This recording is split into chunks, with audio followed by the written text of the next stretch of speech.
We're good. The House will come to order.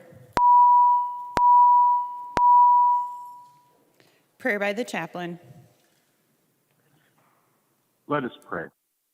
Almighty God, you who are the source of all our strength and wisdom, grant, we ask, to these representatives the strength to make it through the business of this special session, the wisdom to work through their differences, and the courage to do what is right for the common good of all Minnesotans. And we make this prayer in your powerful and holy name. Amen. The chaplain for today is Deacon Nathan E. Allen from the Archdiocese of St. Paul in Minneapolis, St. Paul, Minnesota. Pledge of Allegiance. Please remain standing and recite the Pledge of Allegiance to the flag of the United States of America. Pledge allegiance to the flag of the United States of America and to the republic for which it stands, one nation under God, indivisible, with liberty and justice for all. Members, when the chief clerk calls the roll today to establish a quorum, please state your name, your location, and that you are present. Members using the remote voting application should also press the green yay button when your name is called. The clerk will take the roll. Acom, St. Paul, present. Egbadje, Minneapolis, present. Egbadje, Minneapolis, present. Turn that up, your mic. Ackland, St. Paul, present. Albright, St. Paul, present. Anderson, Barsness Township, present. Barsness Township, present. Backer, Browns Valley, present. Browns Valley, present. Bonner, Carlsbad, present. Carlsbad, present. Barr, East Bethel, present. East Bethel, present. Baker. Is there an excuse list today? Baker. Becker Finn, St. Paul, present. Bennett, Albert Lee, present. Albert Lee, present. Berg, St. Paul, present. Bernardi, New Brighton, present. New Brighton, present. Mason, Bierman, Apple Valley, present. Apple Valley, present. Bliss, St. Paul, present. Bow, Custer County, present. Custer County, present. Bolden, Rochester, present. Rochester, present. Burkle, St. Paul, present. Carlson, St. Paul, present. Christensen, Stillwater, present. Stillwater, present. Daniels, Faribault, present. Faribault, present. Doubt,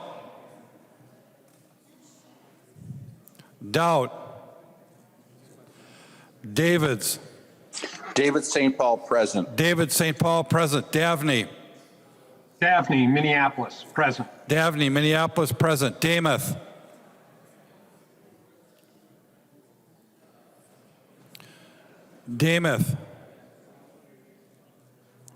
Detmer, St. Paul, present. Dreskowski, St. Paul, present. Eklund, St. Paul, present. Edelson, Edina, present. present.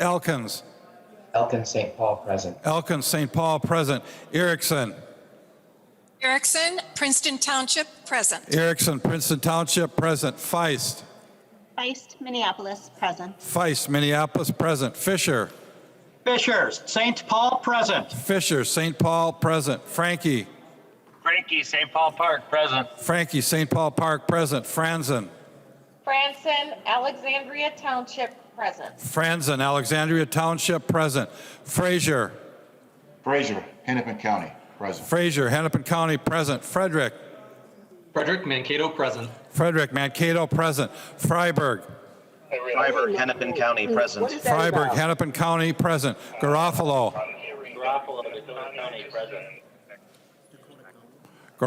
Dakota County, present. Gomez, Minneapolis, present. Minneapolis, present. Green, Monoman County, present. Winoomin County present. Greenman. Greenman, St. Paul present. Grossel, excused. Gruenhagen. Gruenhagen. Gruenhagen, St. Paul present. Haley.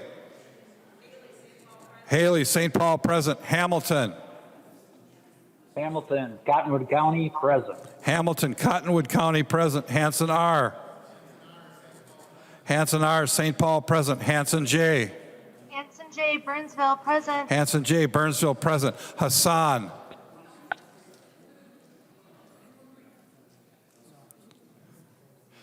Hassan. Hausman. Hausman, St. Paul, present. Hausman, St. Paul present. Heinrich. Heinrich, St. Paul present. Heinzman. Heisman, Crow Wing County, present. What?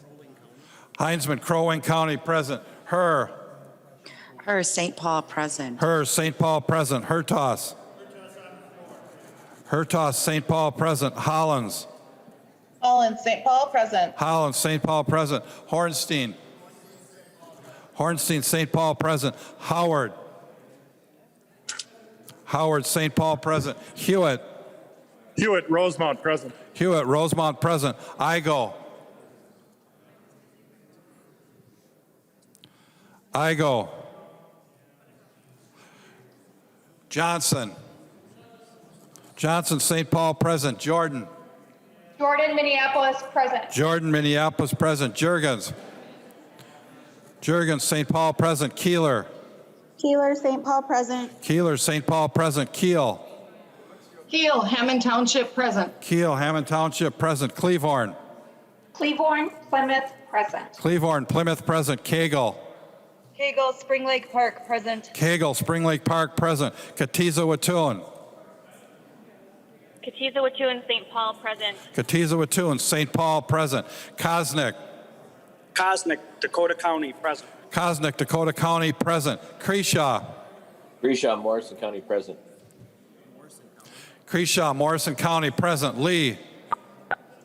Lee, Minneapolis, present. Lee, Minneapolis present. Liebling. Liebling, Rochester, present. Liebling, Rochester present. Lilly. Lily, Ramsey County, present. Lilly, Ramsey County present. Lippert. Lippert, St. Paul present. Listagard. Listagard, St. Paul present. Long. Long, St. Paul present. Lucero. Lucero, Wright County, present. Lucero, Wright County present. Lewick. Louis, Aiken, present. Aiken. Lewick, Aiken present. Mariani. Mariani, St. Paul, present. Mariani, St. Paul present. Marquardt. Markwart, Dilworth, present. Marquardt, Dilworth present. Mason, excused. McDonald. McDonald, Alexandria, present. McDonald, Alexandria present. Mecklin. Mecklin. Mecklin, St. Paul present. Miller. Miller, St. Paul present. Moeller. Moeller, Shoreview, present. Moeller, Shoreview present. Moran. Moran, St. Paul, present. Moran, St. Paul present. Morrison. Morrison, Deep Haven, present. Morrison, Deep Haven present. Mortensen. All present. Mortensen. Mortensen, St. Paul, present. Mortensen, St. Paul present. Mueller. Mueller, St. Paul present. Munson. Munson, St. Paul present. Murphy.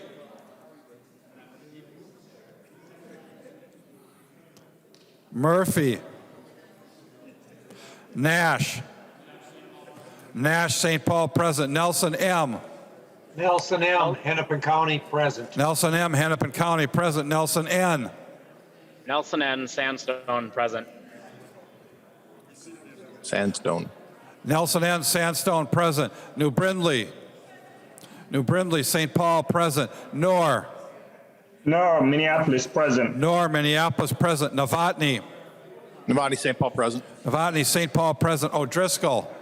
O'Driscoll, Stearns County, present. O'Driscoll, Stearns County present. Olson B. Olson B, St. Paul present. Olson L. Olson L, St. Paul present. O'Neill. O'Neill, St. Paul present. Pulowski. Pulowski, Winona, present. Pulowski, Winona present. Petersburg. Petersburg, Wasika, present. Petersburg, Wasika present. Farr. Farr, St. Paul present. Pearson. Pearson, Rochester, present. Pearson, Rochester present. Pinto. Pinto, St. Paul present. Pinto, St. Paul present. Poston. Poston, Lakeshore, present. Poston, Lakeshore present. Pryor. Pryor, Minnetonka, present. Pryor, Minnetonka present. Quam. Quam, St. Paul present. Raleigh. Raleigh, St. Paul present. Rasmussen. Rasmussen, St. Paul present. Ryer. Ryer, St. Paul present. Richardson. That was it. All. Richardson. Richardson, Mendota Heights, present. Richardson, Mendota Heights present. Robbins. Robbins, St. Paul present. Sandell. Sandell, Woodbury, present. Sandell, Woodbury present. Sandsted. Sandsted, Hibbing, present. Sandsted, Hibbing present. Schumacher.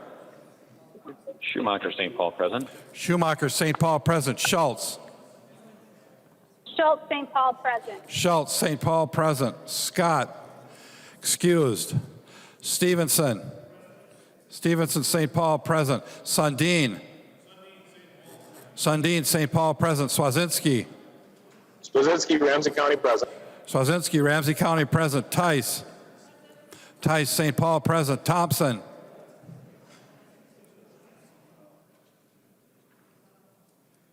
Thompson.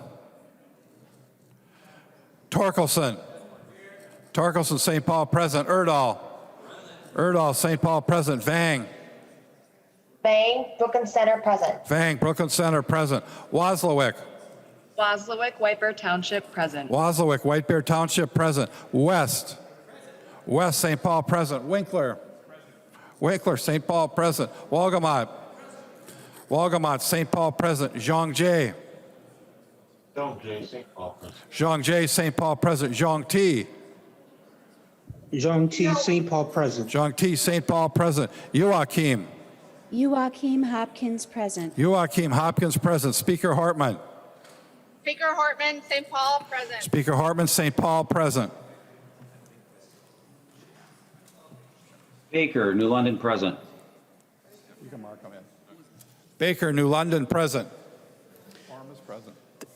The clerk will close the roll. A quorum is present. The clerk will read the journal of the preceding day. Journal of the House, 92nd Session, 2021, 6th day, St. Paul, Minnesota, Saturday, June 19th, 2021. If there is no objection, further reading of the journal will be dispensed with, and the journal will be approved as corrected by the chief clerk. Hearing no objection, the journal is approved as corrected by the chief clerk. Reports of standing committees and divisions. A copy of this order of business is online. If there is no objection, the reports will be adopted. Hearing no objection, the reports are adopted. Second reading of House files.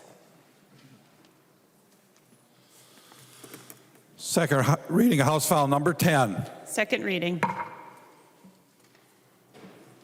Motions and resolutions.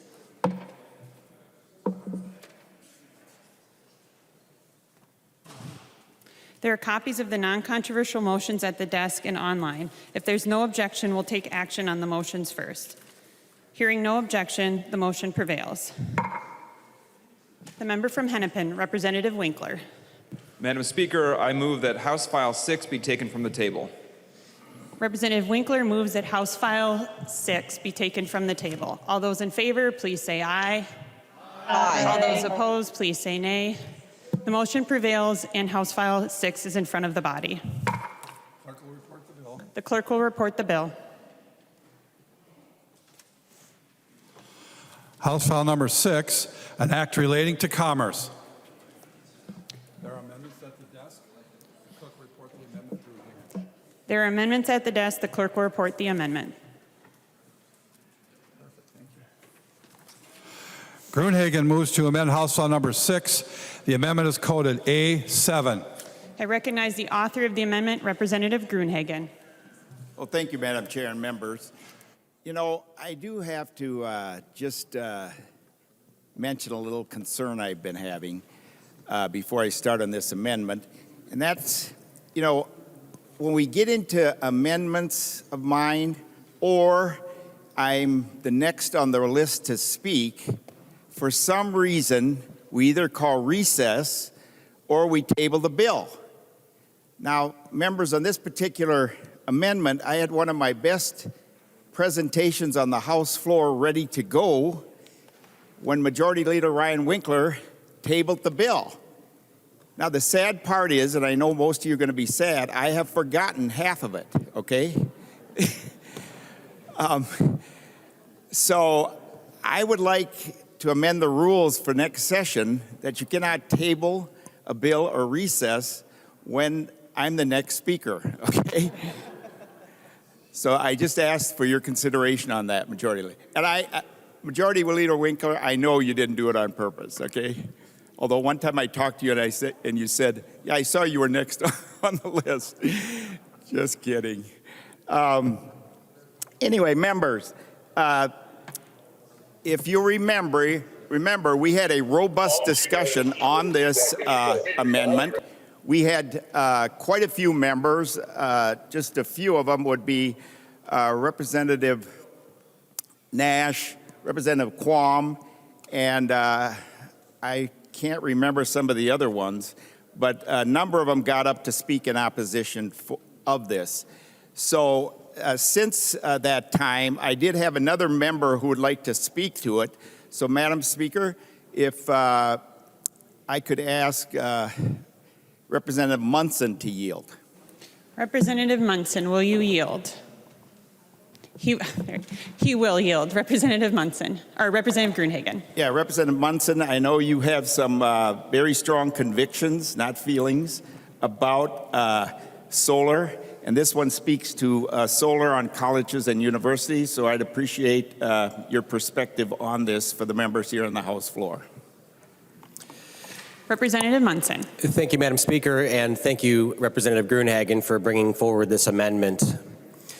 Yes, I serve on the Energy Committee with Representative Gruenhagen, and I've been studying solar and alternative energy for several years.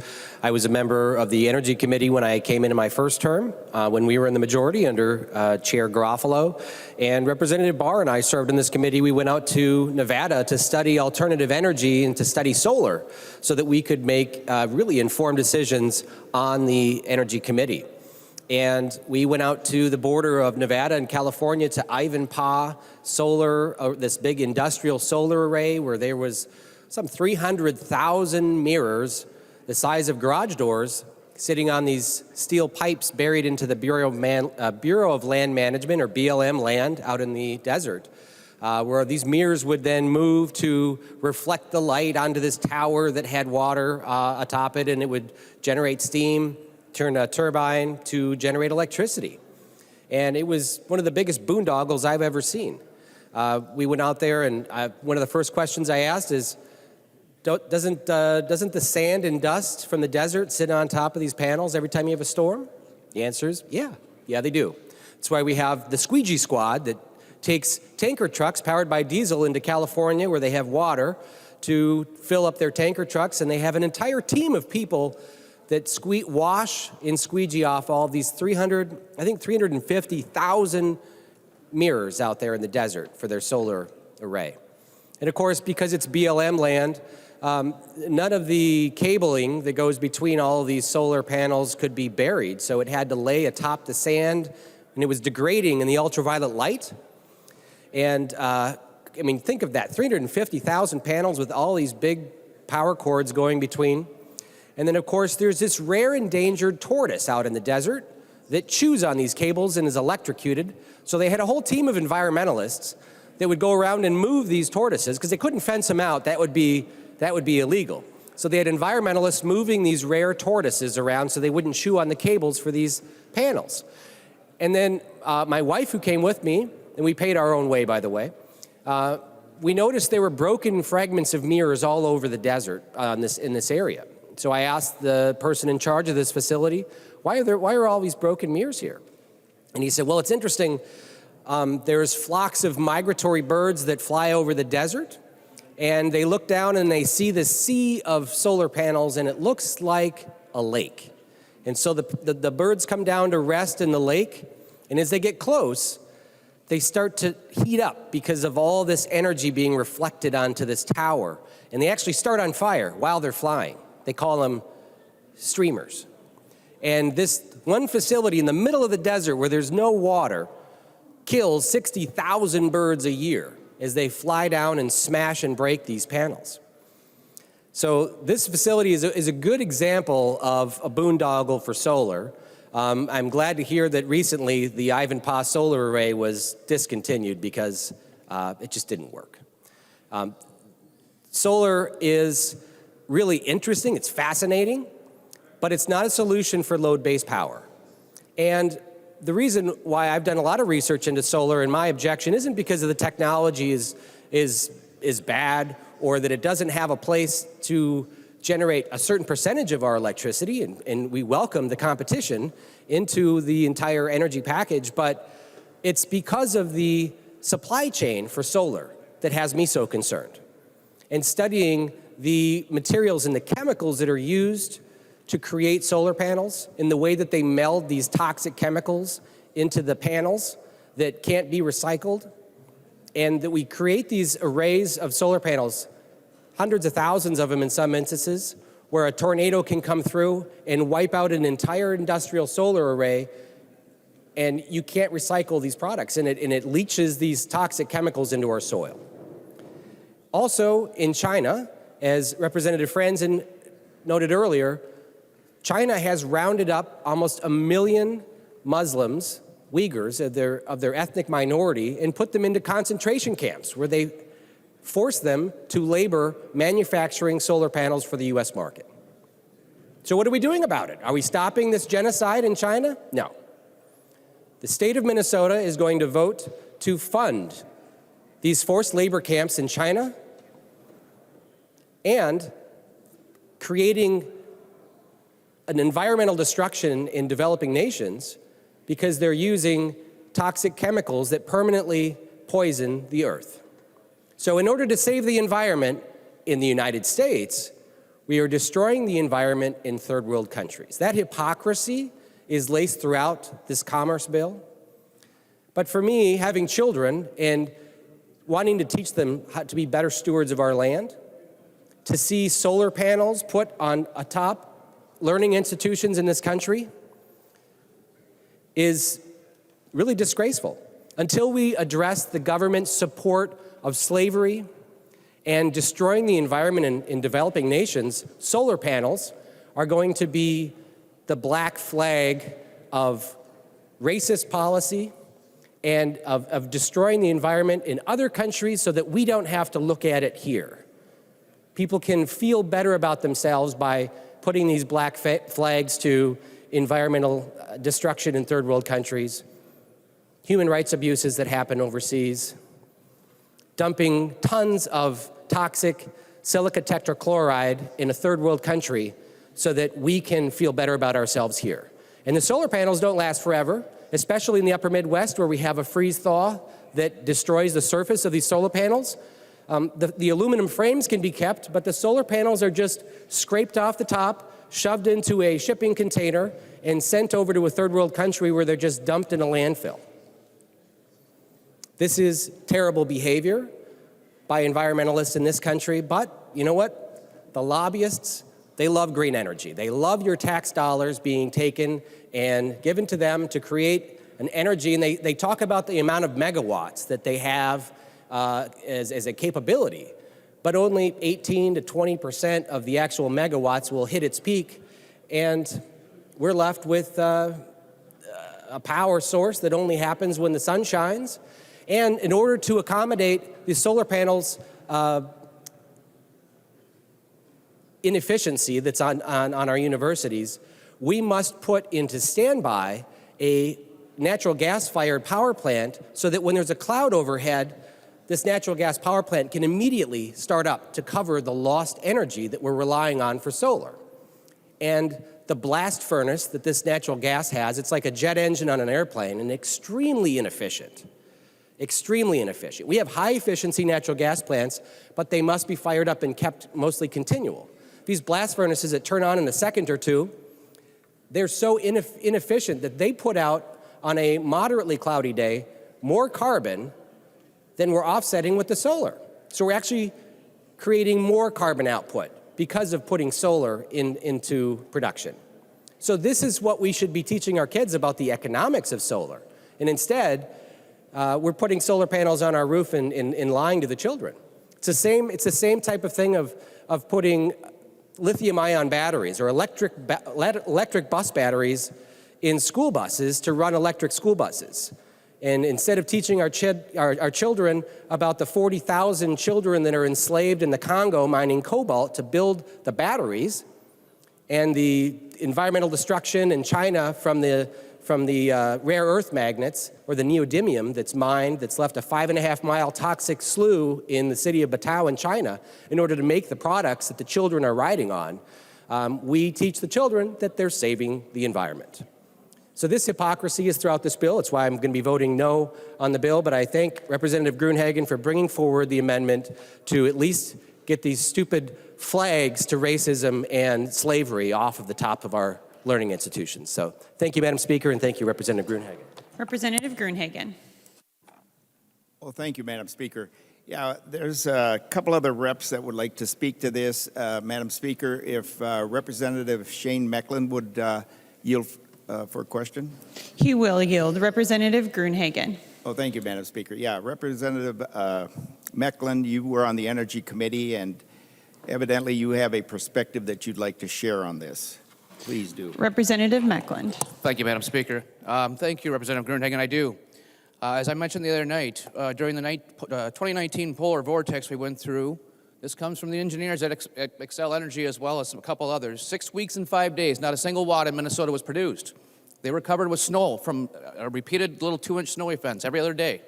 Nobody goes out in Minnesota and squeegees off our panels, apparently.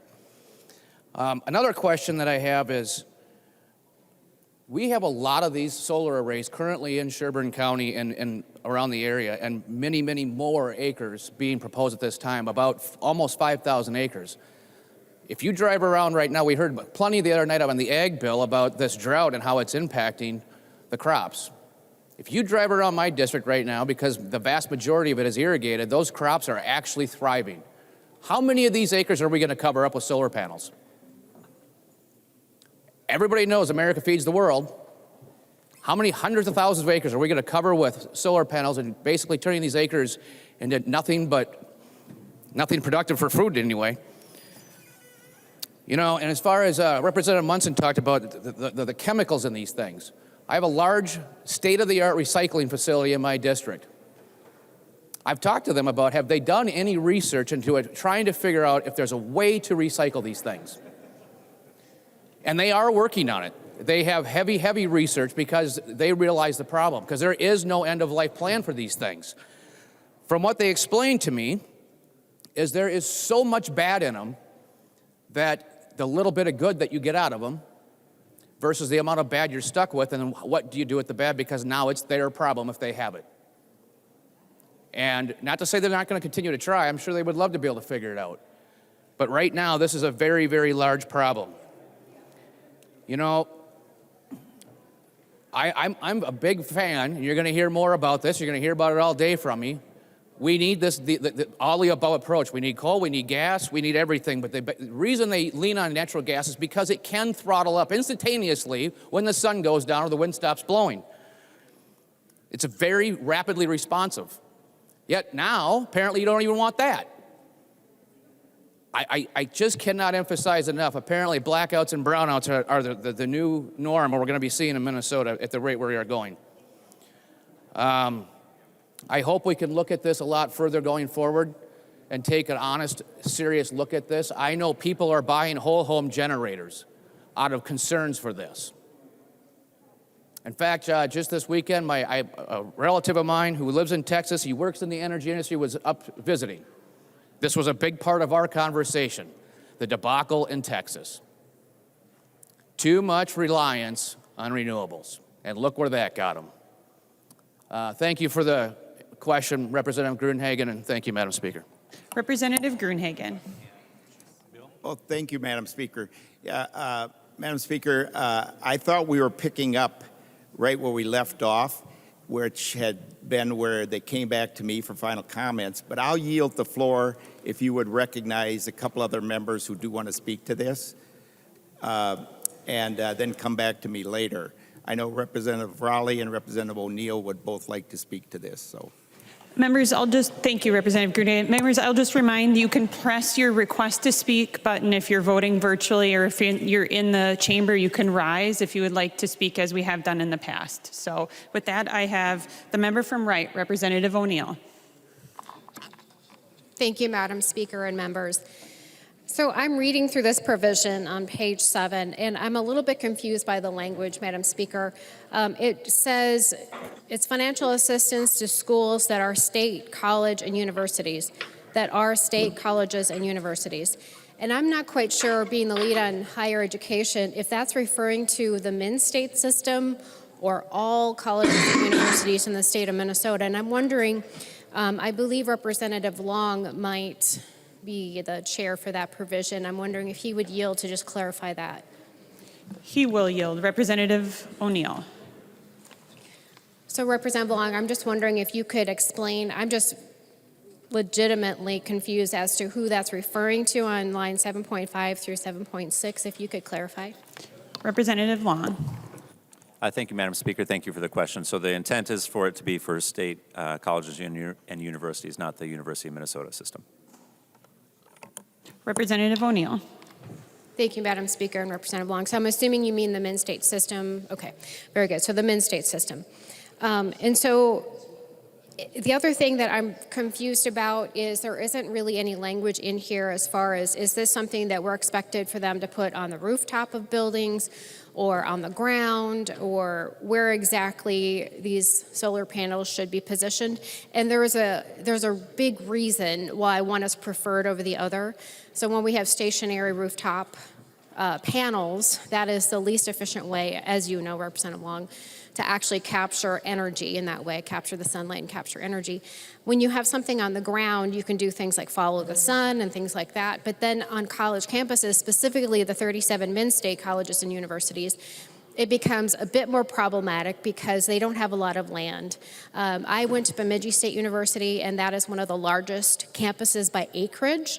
Now you're talking about up in the Northwoods, right? So it is literally, there is a canopy of trees that cover the entire campus. And it's a challenge to find an open space there that's not already some kind of a field, like the football field or baseball field or soccer field. So I'm a little bit confused. So I've toured and I've traveled and toured through several of our Minnesota State College and universities. And in some of them, they have almost no open land. And so they would literally be forced to put it on a rooftop. Well, rooftop solar, like I said, is the least efficient thing that you could possibly do. And it's also very, very problematic when they have to re-roof. And so when you're talking about those types of buildings, some of them are incredibly old. So that's challenging. Some of them are flat roof, which is great for solar, but not so great when you're trying to re-roof. And so I'm wondering, Representative Long, if you would just yield to a question regarding specifically, in this language, it's not clear as to where they're supposed to put the solar, so if you could clarify that. Representative Long will yield. Representative Long. Thank you, Madam Speaker. Thank you for the question. So the programs are two. There's one that will be developed in Excel territory, and that will be a proposal that will come from Excel. And then there is one that will be developed by the Commerce Department, and those questions are left open to Excel and Commerce Department. Representative O'Neill. Thank you, Madam Speaker. Thank you, Representative Long. So may I make a suggestion that we don't encourage them to put it on rooftop? It really is problematic. It's not very efficient. It's problematic in the sense when they go to re-roof, it's very, very problematic and very expensive to uninstall, do the roof, and then put it back on. You aren't going to gain any benefit from anything if you're encouraging rooftop solar. And then the other problem, members, is that if we're encouraging solar on the ground, like I said, at Bemidji State, for example, which is literally the largest campus by acreage in the state of Minnesota, in the Min-State system, it is tree covered, which of course we all want. We want a very thick canopy because that helps with global warming and such. And so the other thing, Representative Long, is there isn't anything in the language about cutting trees down to put up solar. And that seems like a very silly thing to even discuss, but here's why it's so problematic. When we did the Aurora solar project, which is 100 megawatts of solar, and that was one of the first big projects here in the state of Minnesota, some really odd things began to happen when we did this dispersed, I believe it was 22 or 23 sites across the state of Minnesota that accounted for 100 megawatts of solar, which of course is a lot of solar, and that was one of the first big projects that we had come rolling out. And the problem with that is, for example, in my district, we had a fairly large solar array that was one of those components. And it was about 8 or 8.5 acres of trees that were cut down to accommodate for the solar. So now you're actually, you're putting more carbon up in the air and you're not sequestering that carbon, and you're putting solar panels there. So it becomes a bit problematic. So I'm just wondering if Representative Long would yield to the last question I have, which is, I don't see anything in the language about cutting trees down on these colleges or universities to put the solar up, and if that's something that he would consider putting in this language if it's not already there. Thank you, Madam Speaker. Representative Long will yield. Representative Long. Thank you, Madam Speaker. Thank you for the question. So cutting trees down adds cost to projects, and so I think that when developers are working with schools to put up projects, they're going to look for the least cost, and I don't think that there's a big risk that tree cutting is going to be a part of this program. Representative O'Neill. Thank you, Madam Speaker. Thank you, Representative Long.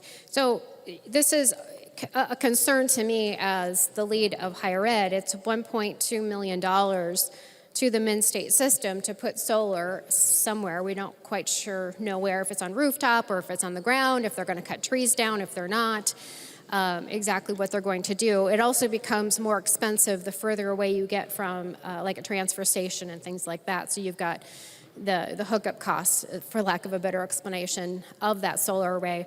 So there are a lot of things that should be considered that are just completely and utterly left out of this language. It is incredibly vague. And you know, I hate vague language. It's just my antithesis. I don't like it. I think it should be more specific. But there are some serious concerns in this language. I think it needs to be worked on. I think we definitely need to delete this out because for one, we didn't even talk about this in the Higher Ed Committee, which is problematic because I have no idea if Min-State welcomes this, if they say, well, there's no way we could do this. We just don't have the capacity to do this. $1.2 million is an awful lot of money. We could be doing other things beside putting solar on campuses. $1.24 million could actually put a lot of kids through college. Think about how many kids could get through college with $1.2 million. So I would really encourage the body to delete this part of this bill out on page 7, and we can discuss it. We did not discuss it in higher ed. I have more questions, but I will hold them for my third reading speech. But there are a lot of things to consider when you're doing solar. And, you know, solar is becoming more and more, it's becoming cheaper, I should say.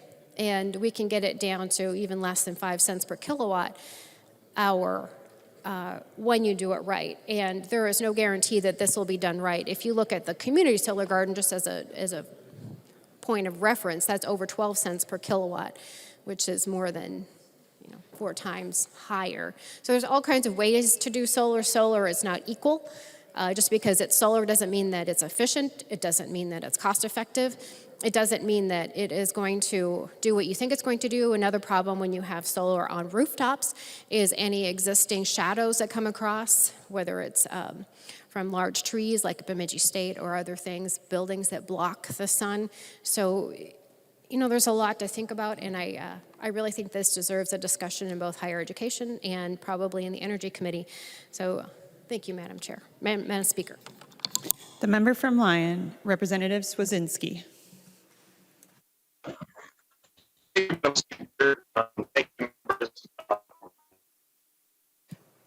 Representative Swazinski, we're having a hard time hearing you. Will you try again? Oh, I think can you hear me? Proceed. It's a little spotty, but try and see if we can hear you now. Is that better? It is. Go ahead, Representative Swazinski. All right. Thank you. Sorry about that. I think the A7 amendment, the Gruenhagen amendment that's being before us is just a really great curb and gutter to this bill. in the fact that it was not heard. We don't know what this is going to look like, and yet it has no real end date. So we don't know if it's going to work. We don't know what it's going to look like. We don't know where it's going to be. Just a lot of questions. And at least a future legislature, if we accept the Gruenhagen Amendment, could revisit it, and not have to look at, oh boy, we got to cancel this program. It's, essentially has an end date already built into it, which I think really, puts the amendment in a better, or the bill as a whole in a better place. Madam Speaker, one of the issues that I have, with this is one, it was not heard in the Higher Ed Committee. Two, there are other needs in the area. And then two and three, how will it play with other programs? So let's say you've got a school of higher education that decides to buy into a community solar garden. Will this not only make it more, by making it more expensive by having it in a solar garden, but then on top of it, will this just be money on top of that? I don't know how those things will conjoin. And those are all questions that we could have asked if this was moved back into committee and being allowed to amend it. I just appreciate Representative Gruenhagen. Other members talked about really what does it look like? Solar, even in the desert, environmentalists are beginning the process of questioning, is this even worth putting in the desert? Because of the mess it leads, because of the damage it does to animals. And, we heard a little bit from Representative Munson talking about turtles. There's been policy trying to move forward just to say, hey, with wind turbines, we say that you should at least have them a half a mile away from a WMA. And yet solar farms, which are, essentially look like kind of a prison encampment, they got chain link fence with razor wire on top to keep folks out of them, are put right next to WMAs and those are the areas that we're buying, with the legacy bill, over 6,000 acres this year, 10,000, 10,000, 10,000 every single year as we move forward. And yet we refuse to say, well, we're going to put this here. We're essentially going to fence them in when a solar farm comes in, rather than saying, hey, let's actually let some of these animals run around. We're told that solar farms are great habitat. Well, if you talk to anyone that deals with pheasants and pheasant habitat, when they take over a piece of ground and they try to restore it so that it's for best use, the first thing they do is cut down trees. And why is that? Well, because trees are where the predators sit. They'll sit up in a tree and look down on the grasses. And if you're a clutch of wild turkeys, or you're a fawn, or you're a pheasant chick, you're going to swoop down and nab those chicklets up for dinner. Well, you can understand that most birds probably don't understand the difference between a tree and a solar panel. And they'll, if you're a bird of prey, you're going to sit right on top of that thing and drop down and have yourself some extremely expensive pheasant paid by the government dime for dinner. And that's not going to, increase youth sports. That's not going to do many other things. And so, the idea that we're going to continue to expand this on prime farmland, we're going to, pay, if this was such a great program, I'm sure colleges would just do it themselves. And I'm sure there are programs out there where, they have a small installation for study. They don't necessarily need this money. And, the idea that we're going to continue this program out into perpetuity when it hasn't even proved itself, this gives even members of the majority, members of the majority, an easy way out if it's a complete and utter failure. You don't have to say no to special interests. You don't have to say no to your friends. You can just say, well, it didn't work out. We're going to kind of just let it, ride off into the sunset and disappear. But if you reject the Gruenhagen Amendment, you're going to have to tell those folks, hey, you know what? This program was going to be a failure. This program didn't work. Our ideas didn't work. Well, one, because we didn't have a hearing, and two, because it was really not fleshed out that well. And so, members, I would urge you all to have just a big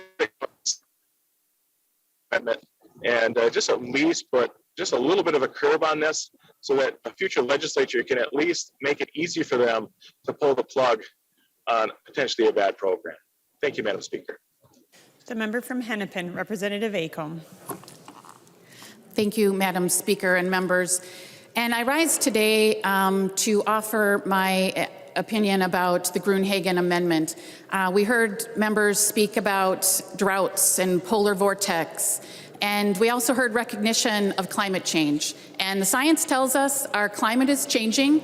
We're having more and more droughts. We're having larger rain events. We are seeing our agriculture community struggling because of it. So we are working on provisions like solar on schools, whether it be for K-12 or for colleges, in response to that, because we have a changing climate and we need to reduce our dependency on fossil fuels. It's the burning of fossil fuels that is encouraging our changing climate. We need to recognize that and adjust our behavior. Having solar on schools, whether it be K-12 or otherwise, provides opportunities for learning for the students attending those schools, and also provides an opportunity for potential career paths so that our students at these colleges and schools can see that jobs in the green energy sector are a great way to go. It's one of the fastest growing job sectors in our economy. So members, I urge a no vote to the Gruenhagen Amendment. Thank you, Madam Speaker. The member from Anoka, Representative Raleigh. Thank you, Madam Speaker. I appreciate it.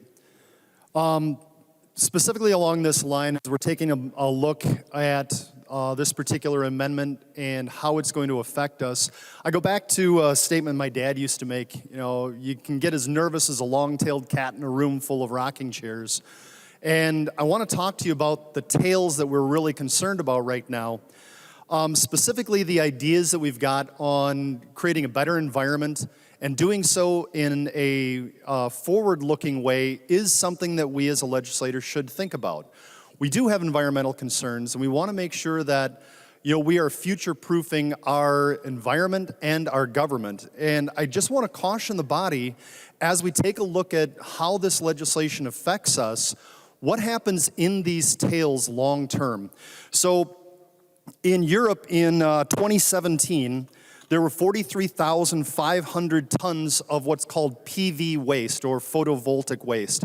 And this is slightly different than other types of waste because it is an amalgam of multiple types of substrates and materials. These materials are plastics, they're glass, it's aluminum, and then there's a bunch of other types of materials in there that we call rare earth metals and others. These have to be mined from various locations on our planet. And so this is not just an issue that we're dealing with here in Minnesota. This is something that's going to have far-reaching effects, not just here at home, but across our planet in general. And the tails are what I'm really concerned about. So in 2017, we know that there were 43,500 tons of PV waste that were generated just in Europe. One only has to do a very simple Google search to go and look at some graveyards, as they call them, of waste that is being produced from the photovoltaic and the electric car industry. And I'll pick France specifically. In France, the government of France made a very wise, in their terms, decision to move away from fossil fuel-powered vehicles into battery-powered cars. And these were smart cars, not just the name of the manufacturer, smart, but they called them these smart cars because they were going to signal to the people of France that they were going to use environmentally friendly forms of transportation. Now, this is something that was applauded and lauded by the people of France because it was a choice that they were making to not only help the environment, but to signal to their students and that were both in the high schools and the universities that they were going to do something about it. If you do a simple Google search right now and just look up the term car graveyards, you will see hundreds and thousands of cars that are parked idly that are waiting for the technologies for recycling to catch up. Because, and this is the tough part about the tails discussion that I want to have, it is more expensive to recycle the batteries that are in those cars than it is to buy a brand new car. So let me make sure that you understand this. It is more expensive to do the recycling than it is to buy a brand new car. So as we're taking a look at the photovoltaic cells that are being utilized in these photovoltaic gardens and these potentially the solar on the schools, what are we going to do in the tails? And this could be anywhere from 15 to 40 years. And depending on which type of technology is being used, because there's thin voltaic technology, there's thick voltaic technology, and there's a bunch of them that are in the middle. And I don't want to get into all the permutations of the different types of technologies, but you know, follow me on this journey, if you will, on the two main types of solar panels that are being used today. These solar panels consist of multiple types of substrates. And in order for these to be recycled, we have to break them down into their individual components so that they can go through the correct recycling processes. Now, we know that in 2017, we had 43,500 tons of this material just in Europe. And I'm using Europe because they're slightly ahead of us.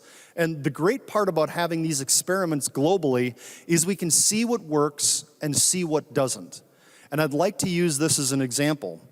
It is projected that by 2050, so not too many years from now, in 2050, there's not going to be 43,500 tons of PV or photovoltaic waste. We believe that there's going to be 60 million tons of photovoltaic waste. There are two different types of manufacturing processes to break the recycling down. There's the silicon-based, and then there's the thin film-based. And in the silicon-based, it's going to be broken up into glass, plastic, aluminum, silicon, and then the metals. And then the metals themselves can be the rare earth metals, and it can be aluminums and other types of metals. These have to go somewhere. Part of it's going to go into landfills. And we know from the France model right now with the cars that are being produced that these are going to go into graveyards that are going to be waiting for a recycling process that will catch up with the technology.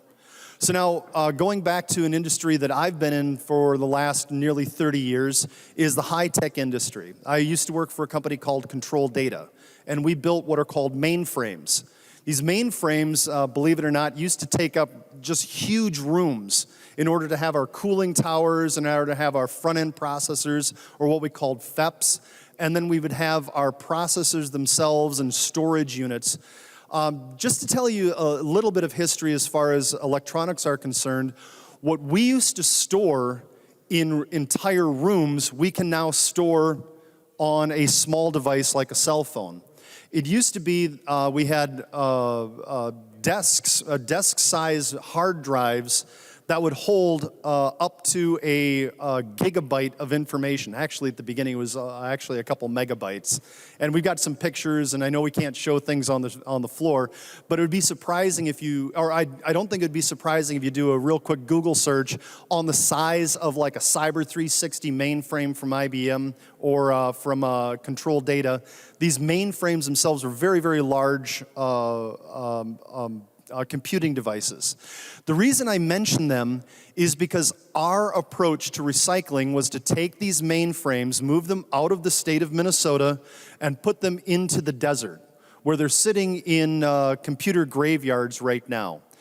If you take a look at some of the graveyards for our airplanes, the Arizona desert is just polluted with all kinds of different graveyards for aircraft, for old mainframes and things like that. And I want to have us caution how we're looking at what we're going to do with the recycling for these solar gardens that we're putting on the tops of these universities and these schools. There is a gentleman by the name of Leonardo DiCaprio who has been very much of an advocate for recycling and for environmental issues. And he took on a role in a movie called Blood Diamond. And in Blood Diamond, it took an A-level actor like Leonardo DiCaprio to call attention to the atrocities that are happening in war zones for the mining of blood diamonds. Now, it is a well-known statement that none of us want to purchase blood diamonds. In fact, the De Beers Corporation and other corporations got ahead of this idea by putting serial numbers etched into these diamonds so that you could look back and find out where the diamonds themselves came from. The same type of thing, members, is going to happen with these solar panels. Eventually, I'm going to predict here in 2021 that at some point in the future, there's going to be a movie made about the recycling that's happening with these solar panels, and where are we going to be in history and what I call the tails. Where are we going to be as legislators in this issue? Are we going to be the subject of movies like this where they point out how, and I'm going to use the term foolish we were to be able to pass legislation that's going to further increase the pressures that we're putting on the United States of America? One of the things that I want you to also pay attention to is the storing of these dead photovoltaic cells in the Arizona desert. We want to make Minnesota green, and I don't want us to do that on the backs of our fellow states like Arizona. Because where are we going to move these photovoltaic cells? Are we going to bury them, or are we going to place them in some desert somewhere? Because right now we are talking about a green initiative. And by putting these gardens on our universities, are we eventually in the tails going to be putting deserts of these photovoltaic cells? And I don't want us to be interested in the environment today and not think about the environment in the tails 30 to 50 years in the future. So as we take a look at the university system, one of the things that we've got in the university is a forward-thinking idea. One of the ideas that we've got is, the best ideas should win. And that's what we do as a contemplative body, is we think about what are the best ideas, not just for today, but long term. What is going to make the most effective difference for our people and for our planet? And I don't believe that we're thinking about this correctly. I want to make sure that we're not doing things today that feel good and that are expedient as far as, if I could use the term virtue signaling. I don't want to just virtue signal. I want to solve the root issue. And the root issue here is going to affect what's going to be happening in the tails of what happens to these gardens after we start recycling them. This process itself also involves a lot of transportation. And we've not figured out the transportation necessities right now in a way that is also going to be environmentally friendly. For example, it was mentioned by Representative Munson earlier that in order to clean off some of these panels, we needed to have diesel trucks going out there and washing them off. That's going to utilize water, it's going to utilize fossil fuels, it's going to utilize person power. And how much efficiency are we getting in the tails of the total cost of ownership of generating electricity? Going off a little bit into the future, we know back in the 1800s there was a gentleman by the name of Nikola Tesla. And Nikola Tesla actually had some very good ideas. He imagined a world where we not only had nearly unlimited power, but that power was generated almost without cost. I would rather have us spend money and our efforts and our brain power looking at what our future could imagine to be, as opposed to spending all of our time and energy on how we're going to be recycling what we're contemplating today in this bill. And what this amendment will do is give us a bit of a pause. Let's stop. Let's imagine our future in a different way. Because I don't think that photovoltaic cells right now are as environmentally friendly as they could be. Now, a lot of these green new jobs are going to be in the tails cleanup jobs. They're going to have to be figuring out how we're going to be doing recycling, transportation, and then the storage of these units. So in the disassembly, we have to disassemble both the aluminum and the metals and separate those across. So I want to point out one of the things that has to happen is the thermal generation thermal generation has to happen in order to break down these components. We have to do this in a recycling environment that's going to use even more power to be able to break down the components. Now, I know this is getting a little bit technical, but I want to make sure that you understand when we do the recycling, it's not just grinding something up and putting it in the landfill. We want to do it responsibly.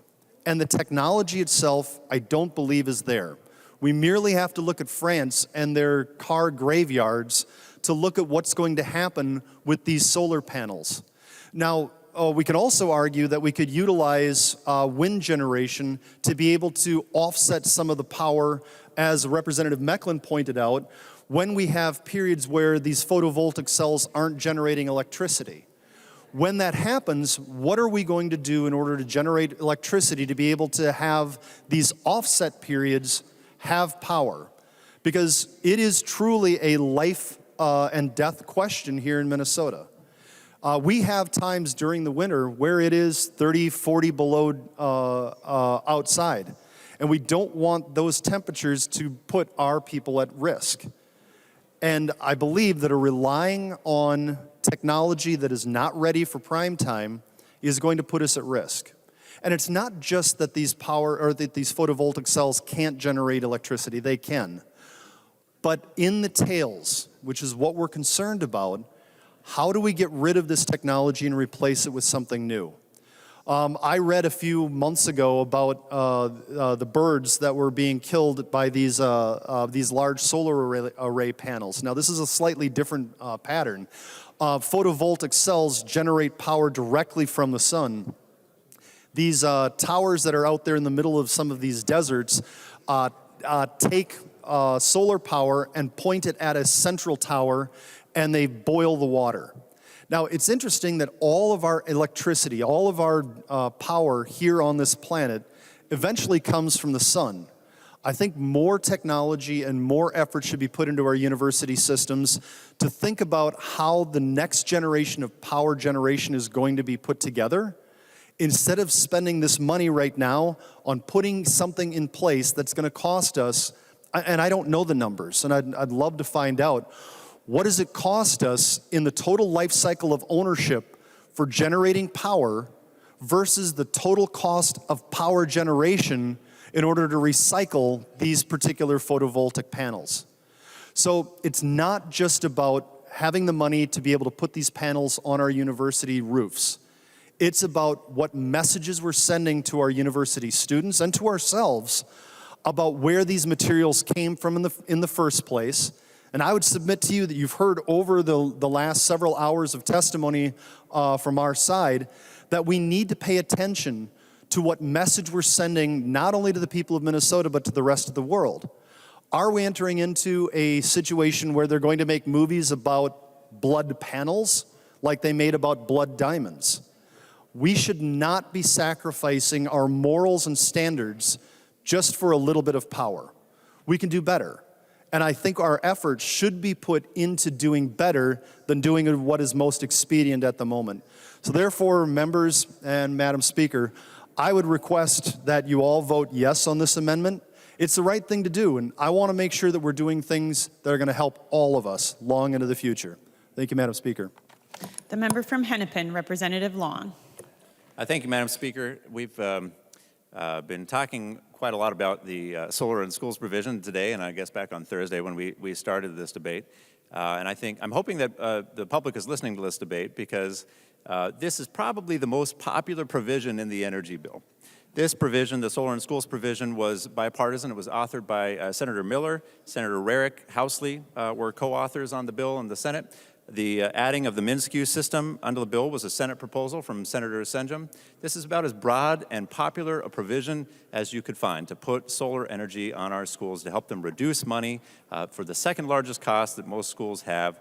And we were happy to accept the Senate proposal to add the MnSCU system to bring it to even more folks in Minnesota. But it sounds like the arguments here really haven't been about the school program or about MnSCU. It's been about solar energy in general, whether solar energy is something that we even want to see go forward. And you know what? If you ask the Minnesota public what they think about solar energy, well, in May there was a poll, 70% of Minnesotans want more solar. You know how many want less solar? 7%. And it seems like they're all in this chamber right now. We are moving forward towards solar energy, folks. If you want to ask our large utilities to move back on solar, maybe we should talk to the folks at Xcel Energy who are investing $600 million in Representative Mecklen's district to build a huge solar plant because it's going to be the cheapest form of energy within the next few years. We know that it's reliable energy. It's going to be creating jobs right here in our state. We've heard concerns about desert tortoises. I don't know of any desert in Minnesota. I don't know of any tortoises roaming our campuses in the Minskew system. We've heard concerns about birds. Representative Dowd earlier called my committee the Energy and Kittens Committee. Well, that's probably apt because the largest killer of birds in our country is actually kittens. And so if we were going to be focusing on bird concerns, maybe that's where we should spend our energy rather than solar panels. Folks, we bend over backwards to argue about coal energy, right, which is right now one of the more expensive forms of energy. To try to keep it on our system, we want to invest in expensive carbon capture technology. But we're not willing to actually look into recycling of our solar panels when most of what's in solar panels is inert. We're talking about silicon, we're talking about aluminum, we're talking about copper. These things can be recycled. The other materials in there, we're actively looking at how we can be reused. These are problems that we can overcome. These are not hard problems. These are things that we can work on. But solar, when operating properly, produces no emissions. Coal, when operating properly, is belching out tons of toxic chemicals into our communities every single year. We're talking about mercury, we're talking about selenium, we're talking about arsenic, we're talking about cadmium. If we're concerned about toxic metals getting into our children, getting into our folks in our community, well then I've got a solution for you. Build solar and shut down coal. I hope that we can support this amendment. Thank you, Madam Speaker. Oppose this amendment. The member from Candy, Ohio, Representative Miller. Thank you, Madam Speaker. As they say, I didn't expect to speak on this, but with what Representative Long was saying, he said the polls say that 70% of Minnesotans support this. Polls can be a funny thing. And if I were to go to a district and say, do you support solar if the different facts, which these are facts that Representative Munson researched, these are not angles, these are not twists of information, these are accurate what's happening in China, what's happening in Congo. Would you support this if you knew that? I think you see the numbers a little bit different. I think that if the people saw the amount of lobbying effort that's going into this, into both parties here in the legislature, and say, do you support it if you knew that? You might see those numbers a little bit different. So we need to be careful about polls. We need to be careful about what the public does and doesn't want to do. There's a balance that we strike here, members. There's a balance that we strike to where we certainly need to do the will of the people, but the people expect us to come here and represent them with full knowledge of what's going on. The reason why you are hearing so much objection to solar panels is not because people over here just kind of don't like it or they're not profiting from it so that they aren't interested in it. These are legitimate concerns that I'm hearing from each and every member. And what we're saying is well, the people want it, so let's do it anyway. I don't know why we aren't taking serious the issues of facts that are happening in China. We just breeze past that. You want your solar? I'm all for clean, cheap, accessible energy, but with full knowledge of everything involved. Anyway, thank you, Madam Speaker. To the author of the amendment, the member from Sibley, Representative Gruenhagen. Oh, thank you, Madam Speaker, and thank you, members, for the robust debate. Just got a few closing comments here. One of the things that was mentioned by Chair Stephenson is that this is a very low-cost, reliable way to provide energy. Members, I would ask you to do additional research on that. MinnPost has an article contrasting both views. And let me just share a few comments from the article. The Solar for Schools plan have not won over every lawmaker in St. Paul. In terms of reducing pollution and saving money, it's a complete failure, said Representative Pat Garofalo from Farmington. Garofalo serves on Long's committee in the past and once chaired the Energy Committee in the House when it was under GOP control. Now again, whether you agree or disagree with Representative and former Chair of the Energy Committee, Pat Garofalo, one thing you have to agree on, he does do his research. He does make sure that what he says is based on facts and not feelings, members. It goes on to say the Republican, Pat Garofalo, said small-scale operations are more expensive and produce energy at a higher cost, Representative Stephenson, instead of lower cost. And we know that solar gardens are already high cost.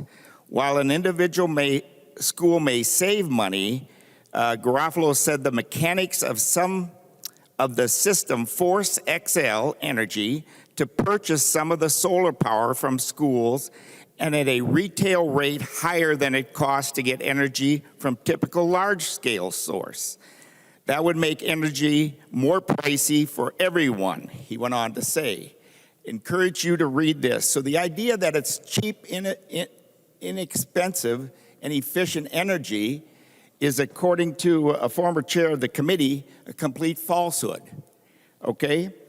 And as far as the amendment's concerned, members, it doesn't eliminate the program totally.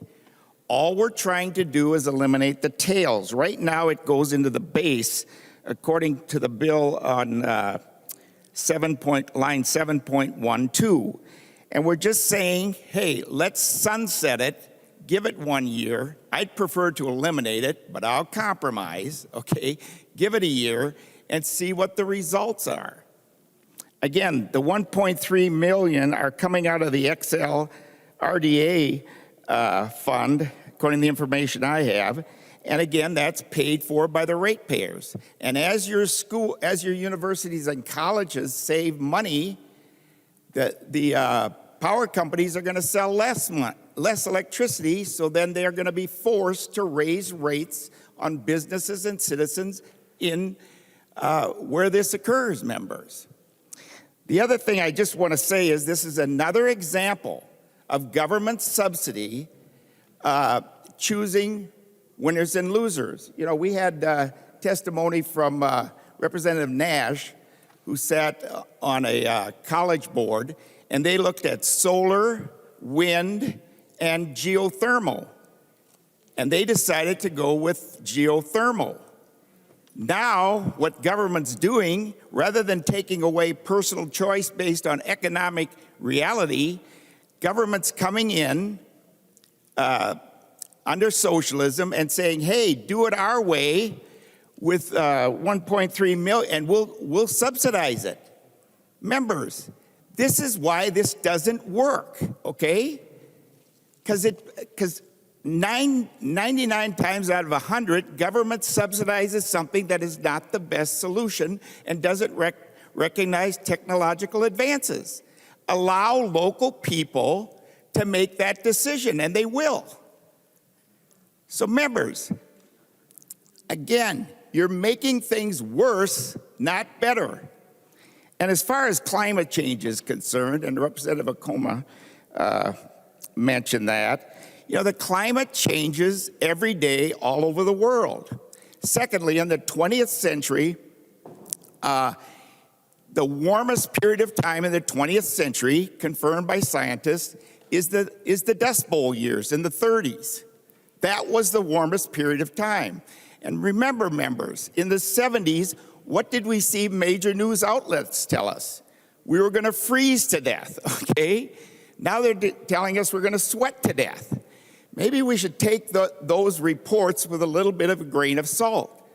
And of course, 99 times out of 100, when you hear those, the sky is falling, the world's going to end projections, somebody wants money, government money, to subsidize the prevention of a cataclysm that that doesn't happen. So members, I would, oh, by the way, Madam Speaker, I had asked for roll call in the previous session. Is that still on, or do I have to re-ask? Representative Gruenhagen, the roll call is still in effect, so there will be a roll call on the A7 amendment. Okay, thank Representative you. Gruenhagen.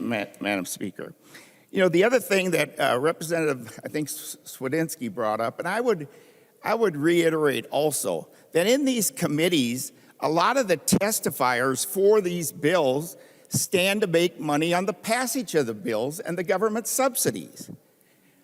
Some of them share that they're a part of this industry, solar, wind, or whatever, but some of them don't.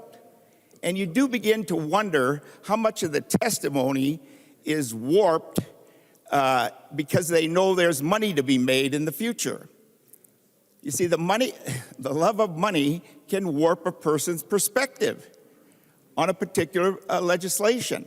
And again, it's one of the reasons government needs to stay out of the subsidy business as much as possible, because it warps the perspective, not only of the people where the subsidy is available, but also of the ones who are going to do the work to make money off of it.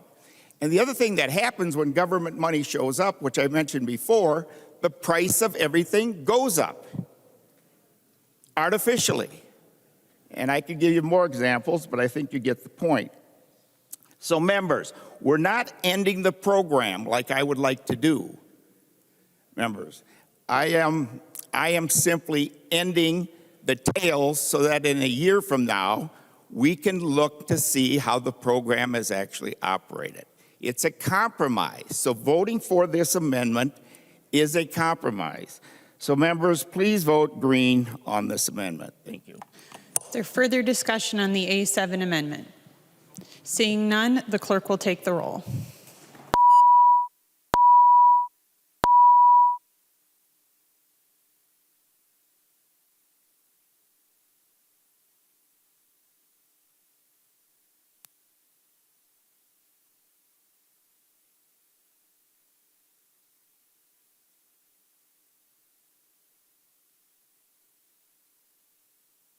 Those that are voting remotely, please vote.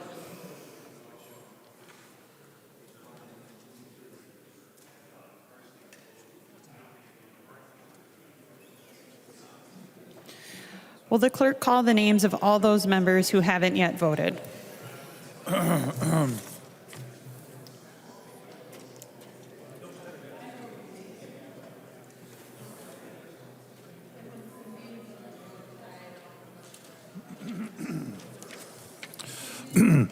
Baker.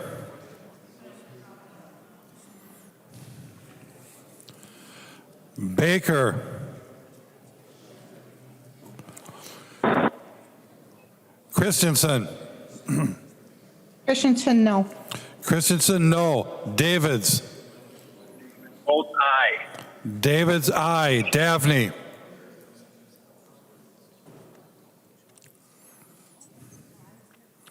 Daphne. Erickson. Daphne, no. Daphne, no. Erickson.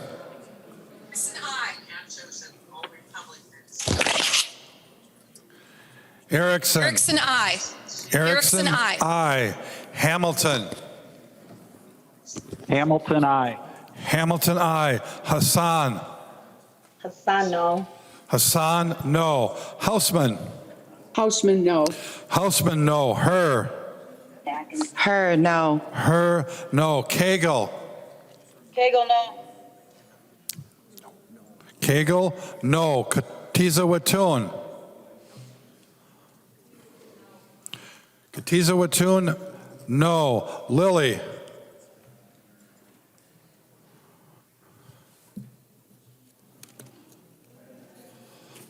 Lily. Lily, no. Lily, no. Mariani. Mariani, no. Mariani, no. McDonald. McDonald, aye. McDonald, aye. Moeller. Moeller, no. Moeller, no. Pearson. Exactly. Pearson, aye. Pearson, aye. Pryor. Pryor, no. Pryor, no. Sandell. Sandell, no. Sandell, no. Schumacher. Schumacher, aye. Schumacher, aye. Schultz. Schultz, no. Schultz, no. The clerk will close the roll.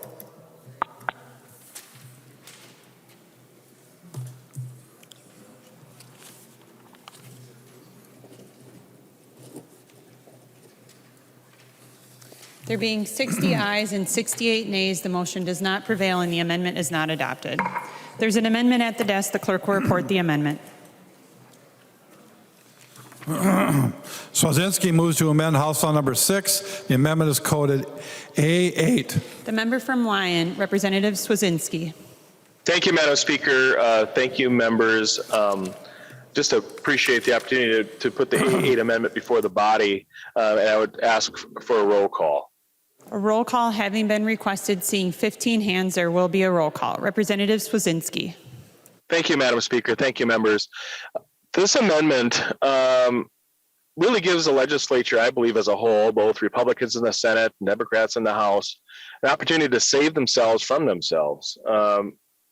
If you remember and recall from the budget forecast, we've got potentially a surplus of over $4 or $5 billion, while many conservatives argue that a vast majority of that's just printed money out of thin air.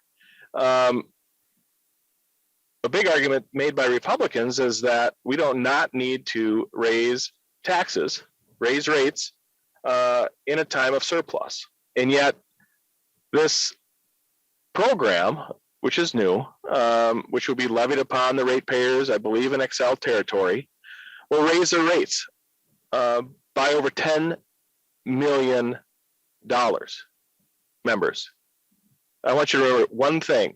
We've got a multi-billion-dollar surplus, and we're going to raise rates by over 10 million with an M, members.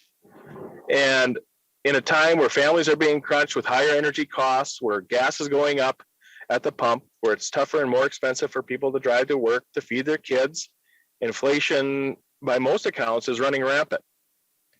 And yet here we sit with a multi-billion-dollar surplus. Multi-billion-dollar surplus. And we're going to raise electoral rates so that we can create this program for some unnamed nonprofit to move forward.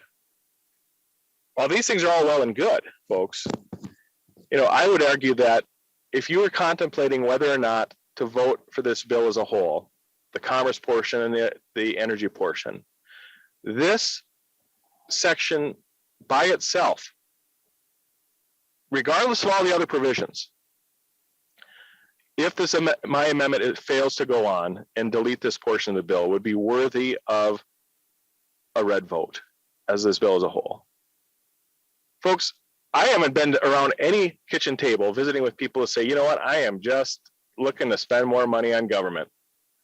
I am looking to make sure my rates go up so that my pet project can happen. Folks, this amendment is straightforward in the fact that it simply deletes this section. It gives you an out.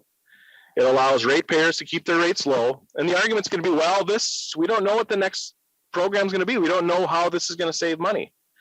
Well, folks, it costs a lot of money to save money, it seems like, with these government programs that we have in this bill. And we look at community solar. We had an amendment in the past that would simply put on the bill. So currently, if you're an Excel customer and you're a community solar subscriber, it says, okay, you have saved in this bill period, because you are a community solar subscriber and you're getting, superficial government mandated rates, you're going to save this much money on your bill compared to your neighbor who is paying that much more in their bill. They estimate the cost as a fuel source of community solar in itself, because the program has not been capped, has not been limited, and is run rampant and is currently displacing industrial rate solar across the state, that within 2 or 3 years, members,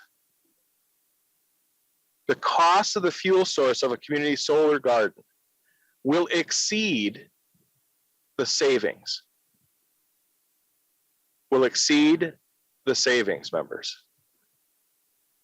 Now, I understand some members feel you got to break an egg to make an omelet, or you got to raise rates to save the earth. But why does it cost so much, members? Why does $10 million couldn't come out of the RDA, couldn't come out of the general fund because there's not enough room for it. But we need to go back to the well. Folks, just the other day, on Saturday, I believe, we took up the ag bill. And I'm reminded, I used to go to the local veterinary clinic, and there was this little cartoon on the wall, and it talked about these old two farmers. One guy's ready to retire, the other guy's looking on, and he's milking this dried up, bony old cow who barely can keep it up. You know, just a couple little drops of milk, and that's about all she can give. Well, folks, we're going back to that poor old bony cow and asking for another couple ounces, another pound of flesh. Folks, this is about as easy as it gets to put up a green vote, to delete this section, to save your constituents who are dealing with high energy costs, are dealing with unemployment taxation, are dealing with a number of issues that are costing them more than it should.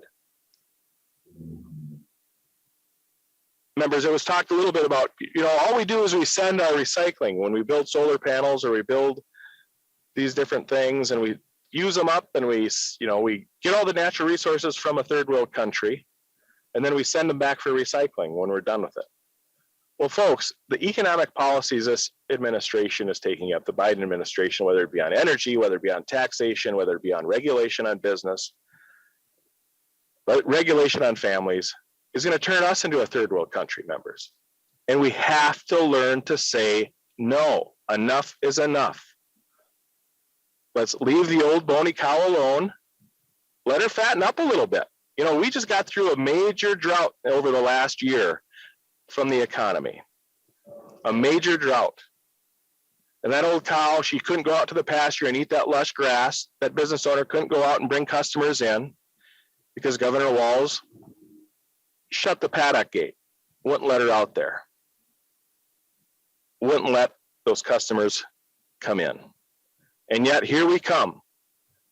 We're going to demand another ounce of milk from the old bony cow when the gates have barely been opened, and some folks would argue that he doesn't want to open them.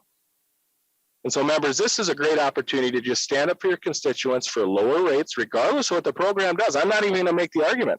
Why are we going back and raising customers' rates that live in your district, my district, and districts across the state? I ask for your support. Thank you, Madam Speaker. The member from Hennepin, Representative Robbins. Thank you, Madam Speaker and members. Thank you, Representative Swedzinski, for bringing this important amendment. I rise in strong support of the Swedzinski amendment. I've been looking at this language actually when the Commerce Bill was in front of us last week.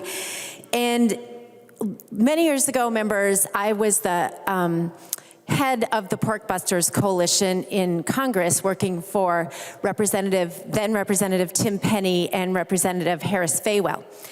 And I knew the federal budget cold, and I knew how to spot a pork project very well. I don't have that clear of a sense of the state budget yet, but I am getting there, members, and this is one of those projects. So if Representative Long would yield for a question. He will yield. Representative Robbins. Thank you, Madam Speaker, and thank you, Representative Long. I really do appreciate that you're willing to yield, so thank you. So Representative Long, it says, sorry, I'm looking for the exact place, that this is going to go in line 113.15 to a nonprofit organization with extensive experience implementing energy efficiency programs in Minnesota. Could you tell me who that nonprofit organization is? Representative Long. Thank you, Madam Speaker. Thank you for the question. So there is no organization named. It is open for applications from nonprofits that fit that description. And this is based on the Northwest Energy Efficiency Alliance's program in Northwest U.S., which has been a highly successful program that has reduced improved energy efficiency and reduced rates in the Northwest. Representative Robbins. Thank you, Madam Speaker. Thank you, Representative Long. My understanding is that the nonprofit can has to somehow submit intent to file a proposal under this, but there is no official request for proposal.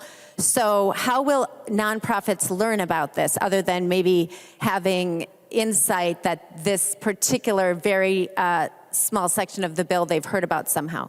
Representative Long. Thank you, Madam Speaker. Thank you for the question. Well, we had a public hearing on the bill. It was a bipartisan bill in the House and the Senate. Senator Rarick was the author in the Senate. It was actually the same, pretty close to the same language in both the Senate bill and the House bill. And so there's been a lot of public attention, I think, on the bill. There's been hearings in both the House and the Senate on it. And so we have a large nonprofit community that follows those hearings closely. Representative Robbins. Thank you, Madam Speaker. Thank you, Representative Long. So why didn't you do a request for proposal, a standard operating procedure for competitive grants? Representative Long. Thank you, Madam Speaker. We didn't believe it was necessary. This is, allows nonprofits to put in proposals for a program, and the Department of Commerce can analyze those proposals. Representative Robbins. Thank you, Madam Speaker. So members, this is unusual. Generally, when grants are competitive, a request for proposal is put out and everyone has the opportunity to apply. In this instance, my understanding is that it's actually quite unusual. So the nonprofit applies and then the commissioner determines after 30 days if that nonprofit meets the qualification, and if the commissioner determines it, they get the grant.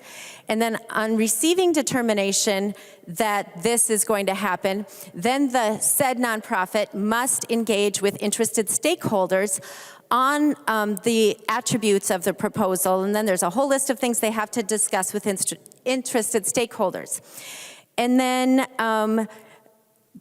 so one of the things is once they get the proposal, they have 180 days to meet with interested stakeholders.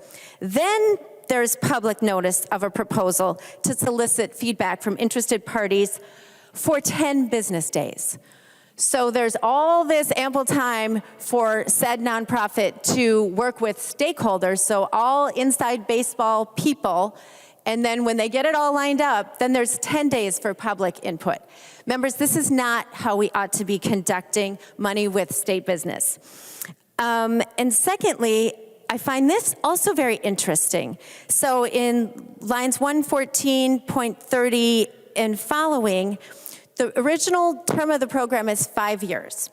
And then at the request of the nonprofit, the commissioner can approve it up to another 5 years. And then the nonprofit can continue ad infinitum to ask for extensions every 5 years with no other input. They just ask for another 5 years and the commissioner can grant them another 5 years. Members, this is not how government programs should be set up. And we are putting this in statute. Members, this is a really bad look and it's not the best stewardship of taxpayer money. There is a report required that, as we've seen in other debates, will go to the House and Senate chairs of the committee.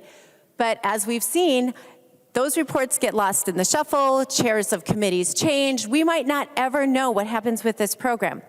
So members, the structure of this program is terrible. And I do not know as a fact, but I have heard that the nonprofit has already been selected, members.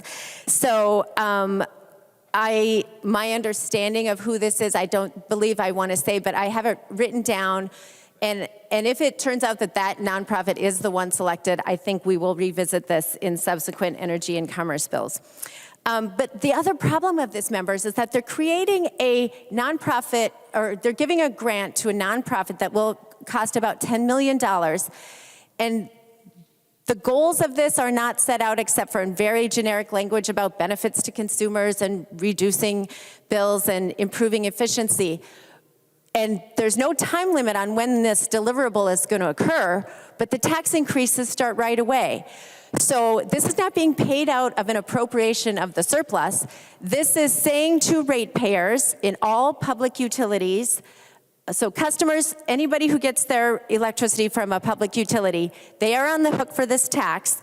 And in the first 2 years, it's 2% of the utility's gross operating revenue. After that, it's 3.5%, tax in the third and fourth years, and in the fifth year and thereafter, so remember how this goes on in perpetuity every 5 years, so starting in the fifth year and every year thereafter, it's a 5% tax increase on ratepayers. Members, I don't know about you, but constituents cannot afford this. We are seeing significant inflation in every sector of the economy right now.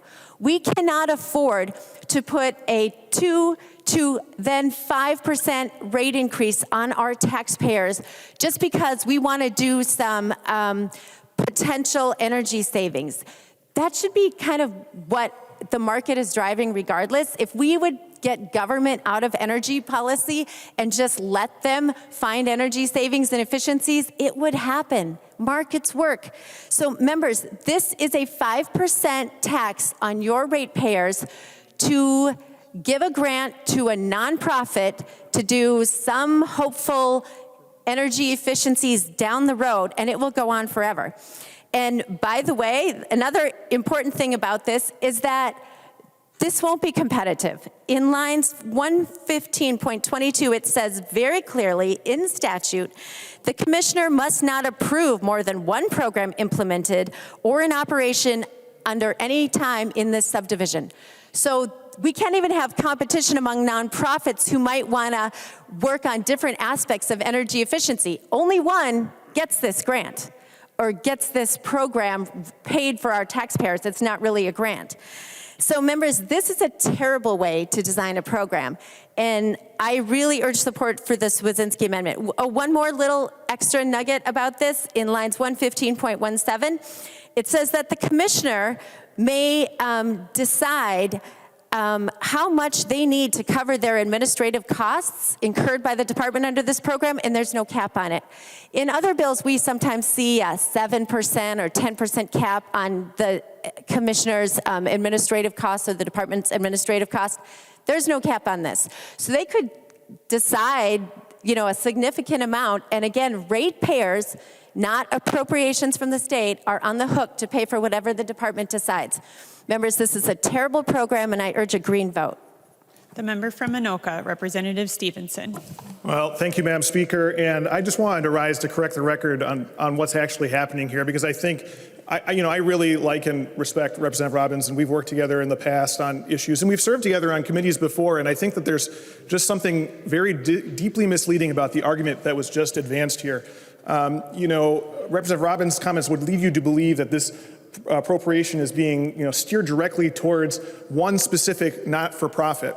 Well, if that was the case, we could probably just write into statute directing it directly to one specific not-for-profit, which we do all the time in this legislature. We directly appropriate money in grants to not-for-profits all the time. We do it in the Commerce Bill, and I know Representative Robbins knows this because we do it in the Jobs Bill, and we serve together on the Jobs Committee where we have lots of grants that go directly to specifically named not-for-profits. And in particular, I know she knows this because she's a co-author of House File 678, which would directly appropriate money to a named not-for-profit, the Construction Careers Foundation, which this is a great program, by the way, and I actually support the program here, and I would support that appropriation, just like in my bill that we're debating now. There's a direct appropriation to Prepare and Prosper for financial literacy. That's a great program. We should absolutely support it. So the idea that there's something nefarious going on here is absurd, and I feel like it's known to members in the body here. So what's really going on? This is another example of the fact that the minority caucus in this body is pursuing an extremist energy policy that can't even look at some of the most basically reasonable ideas, that we should have more efficient technology, that we should be helping our industry develop the next generation of efficient technology. You look at this, this statute that we're enacting here, this program, META, and what it does is it expends resources on creating more efficient technology. It's written right into the statute to save consumers energy and money. That's what we're talking about doing here. It's so common sense, but the minority in the chamber, the minority in this chamber, wants to pursue an extremist agenda, doesn't want anything that even smells like clean energy, and that's what's happening here. Vote no on the amendment. The member from Hennepin, Representative Robbins. Thank you, Madam Speaker, and thank you, Representative Stephenson. I actually would prefer if the nonprofit was named. I think transparency is incredibly important, and I wish it was named. My understanding is that this grant is going to something called the Center for Energy Environment. Members, if that happens, we will know it when this bill gets put into law, and we can check on it next year. The other thing, honestly, is that the reporting is so important, and I wish it would be true that we could categorize whether or not the money that's going to go to this program will save consumers money. But we don't know. And the report is only going to go to the chairs of the committees, and there's no timetable for when this report has to happen. Is it a 10-year timeline to show they've saved money? Is it a 20-year timeline to show they've saved money? Members, there's some flowery language, but no real definition or deadlines for outcomes in this program. And members, this is a bad amendment. It's not the way we should be structuring government. And I'm all for clean energy. I really think members on our side of the aisle care about the environment. We want things to be green and more efficient, and we want to save our ratepayers money. But this is costing our ratepayers money, a 5% tax increase with no benchmarks for verifying the outcomes. I don't think this is the way we go about increasing energy efficiency, members, and I urge a no vote. The member from Wright, Representative O'Neill. Thank you, Madam Speaker. Thank you, members. So I was just doing a quick little research project here as we were having this debate, and Representative Robbins mentioned the Center for Energy and Environment. So I kind of looked them up, but my question, if Representative Long would yield, is very simple. So since we have not named a specific nonprofit organization in the bill, sometimes we do, sometimes we don't, sometimes it's competitive, I'm wondering if you could just let the body know what are maybe 2 or 3 potential nonprofit organizations that could fulfill this role, if he would yield, Madam Speaker. If Representative Long would yield to the question I just asked. He will yield. Representative Long. Thank you, Madam Speaker. Thank you, Representative. I don't know the list of nonprofits that could be eligible. It's a very open-ended criteria in here. It says that the nonprofit has to be one that has expertise in energy efficiency to be able to run the program. It could be a new nonprofit. It could be an existing nonprofit. The idea is to set up a process where a nonprofit can apply to the Department of Commerce. The Department of Commerce doesn't have to accept the proposal. They can reject the proposal. So this is not a pork proposal. This is an open-ended process where the Department of Commerce gets to review and determine whether or not they meet the eligibility criteria. Representative O'Neill. Thank you, Madam Speaker. Thank you, Representative Long. No, I'm not saying that this is a pork proposal or anything. I understand that Senator Rarick was the author in the Senate. I understand that, but I'm just trying to get to some of the transparency, because that's what we do here at the legislature is, you know, since there was a concern that maybe it was this particular organization, but just not specifically written in. So I just thought I'd ask you, for the sake of transparency, if you knew, obviously you know of them because they have been a part of the negotiations on many of the energy provisions. I know for a fact because of my relationship with Senator Rarick, so I know that they've been involved. So the Center for Energy and Environment, I was just looking, you know, if potentially they were the ones to do this. So I just looked at their audit for 19 and 18, and their total revenue in each of those years was right around $19 million. So my concern is, if in fact they are, you know, $10 million is the total appropriation over a few years, and it's into the tails. And so my concern is, if you have an organization that has a revenue stream of under $20 million per year, according to their audits of 18 and 19, and we're going to be, you know, if they win the entire appropriation of an additional 6 million, 7 million, 8 million, wherever that lands out of the 10, that's an awfully big jump in staffing and being able to accomplish what we're asking them to do. And so if you're not even sure like which nonprofits in the state of Minnesota in the energy sector could potentially take on an additional potentially $6 million per year, again, this organization is just under 20 million. So to give them an additional 6 is a pretty big jump. I told you I've worked in nonprofits pretty much my entire career. And so to scale up that high is a challenge, in particular in this environment of not being able to find employees. It's really a challenge. And so I'm just wondering, I'll ask you one more time if you, I know, Representative Long, that you work in this sector, that you've worked with the Center for Energy and Environment specifically on energy provisions. And I'm just wondering, is there any other organization that is as big as they are, which is just shy of 20 million according to their 19 and 18 audits? And do they even have the capacity to expand that much that quickly? If he would yield for that question, Madam Speaker. Representative Long will yield. Representative Long. Thank you, Madam Speaker. So I have great respect for the Center for Energy and Environment. They do great work. As I mentioned, this bill does not name a specific organization. As Representative Stephen mentioned, we could have very well done that if we wanted to. So any organization that meets the criteria can apply for the grant, and the Department of Commerce will be responsible for making sure that that organization is qualified to run the program as spelled out in the legislation. And if they're not, they won't accept the proposal. Representative O'Neill. Thank you, Madam Speaker. Well, I'm a little disappointed because this isn't a gotcha question, Representative Long. I'm really trying to understand how many organizations have the capacity to take on this very large project that we're asking of them to do. This particular organization, this particular nonprofit is very, very large, and they do a lot of work, but they are just shy of 20 million per year in revenue. And so again, to give them multiple millions of dollars, whether it's 6, 7, or 8, however many it is, it's a challenge. And so I'm a little bit surprised that you don't know any other organizations off the top of your head, because you really do work in this sector quite a lot. So I will close with that. Thank you, Madam Speaker. I'm just very disappointed that you're not up on which organizations could even qualify for this particular project. Thank you, Madam Speaker. The member from Hennepin, Representative Long. Thank you very much, Madam Speaker. So first we went after solar, and now we're going after energy efficiency. This is pretty remarkable. This bill, as I mentioned, was Senator Rarick's bill in the Senate. It was bipartisan. It was in both bills. It was in the Senate bill that passed off of the Senate floor. It was in our House bill. There was no opposition to the bill when we heard it in the House and when we heard it in the Senate. When we heard it in the Senate, there was supportive testimony from Centerpoint and from Minnesota Power, and they both testified that they viewed this as a way to save money for their consumers, because that is what the program is designed to do.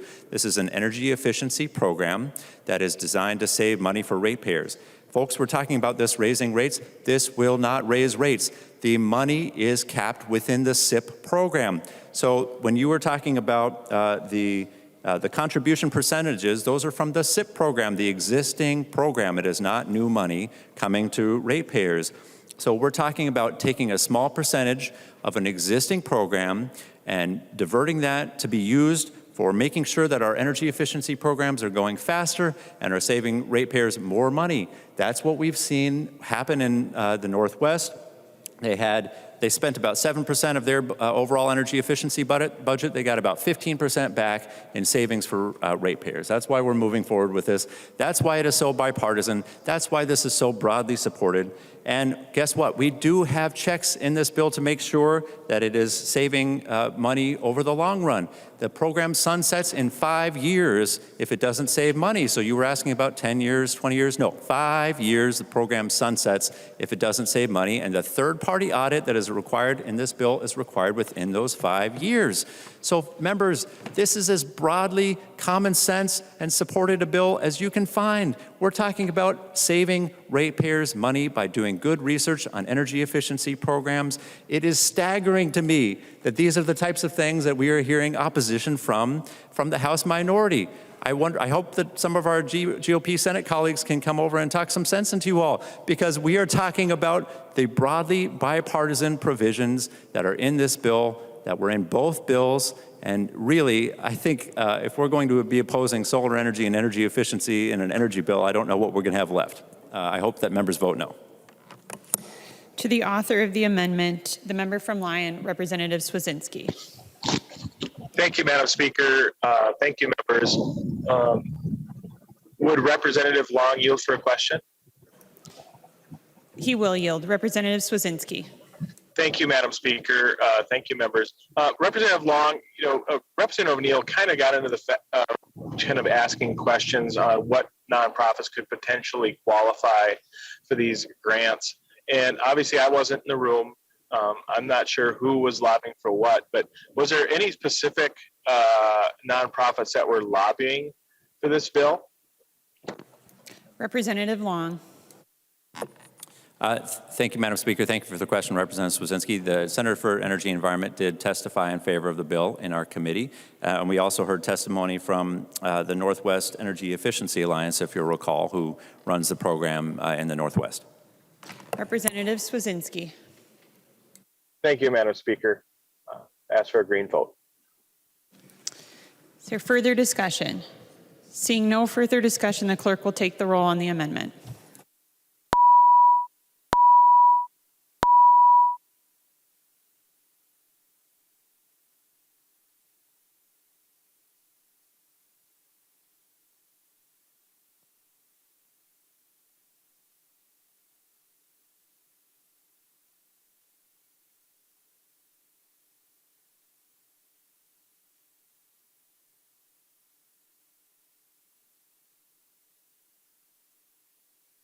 Those that are voting remotely, please vote.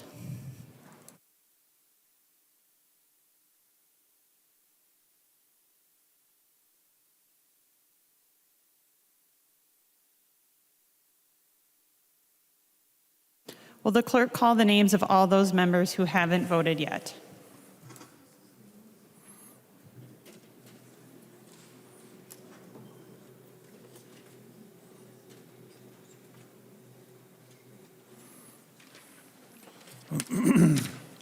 Backer.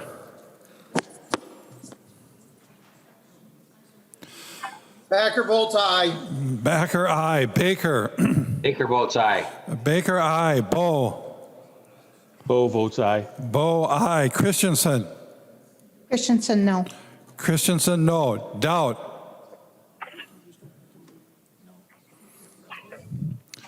Doubt. Davids. David votes aye.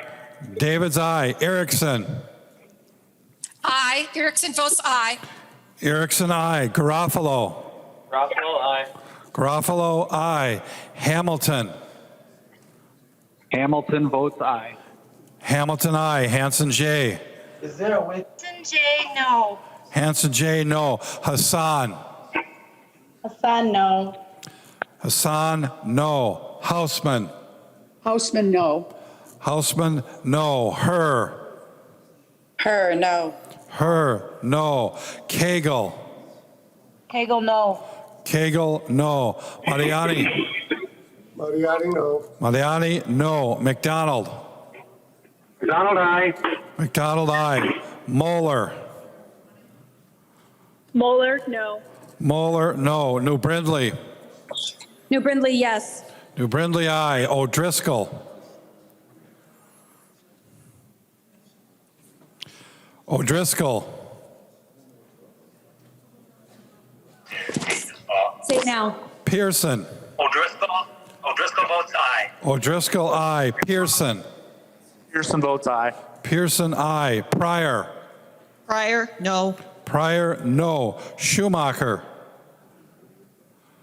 Schumacher, aye. Schumacher, aye. Schultz. Schultz, no. Schultz, no. Vang. Vang, no. Vang, no. Zhang Jie.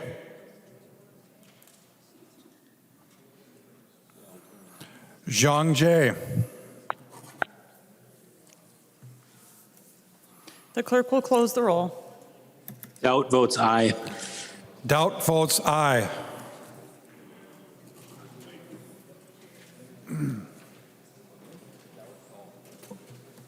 So, Hold that. you don't know it won't be 61 and 67. There being 61 ayes to 67 nays, the motion does not prevail and the amendment is not adopted. There's an amendment at the desk. The clerk will report the amendment. Mecklen moves to amend House File Number 6 as amended. The amendment is coded A25. The member from Sherburne, Representative Mecklen. Thank you, Madam Speaker. Yes, I would like to move the A25.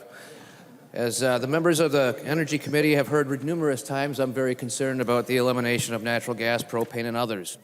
We just heard that we're not even on board with the technology or energy efficiency. I would be more than happy to express that we spent thousands of dollars on LED bulbs just to get rid of them stupid ICFs that took an hour to actually get bright. So I am actually on board with technology. I'm all the above guy. I want it all. I mean, I don't want to be solely dependent on one thing. What I find amazing is there's this constant push to force us all into being dependent on one single source of energy and to eliminate choices and options. You know, there was a propane shortage 6-7 years ago. I don't know if anybody here is on propane that can give me the exact time frame. After that, Sherburne County and the townships where you're propane dependent, they adopted a policy that we had to be dual fuel when we build new properties because you can't have the house freeze in the middle of winter because your pipes burst and you have mold issues. The intent of this amendment, as it reads in here, the throughput goal is the goal of the state of Minnesota that through the Natural Gas Innovation Act and Conservation Improvement Program, utilities reduce the overall amount of natural gas produced from conventional geologic sources delivered to customers. What if that's what they want? I wonder what an electric fireplace looks like versus a gas fireplace.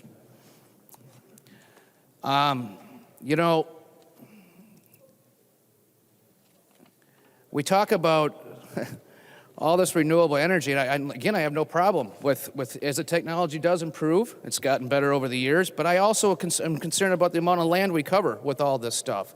2 years ago, one of our potato farmers donated 37,000 pounds of potatoes to the food shelves. Ironically, the vast majority of those came off the land that is now being proposed to be covering this 460 megawatt, almost 5,000 acres. That's the land that will be covered. Look it up. You can smile. But he's made it very clear on his social media post that this is the land that he currently farms that is being sold in this transaction. Where's all this food going to come from? America feeds the world.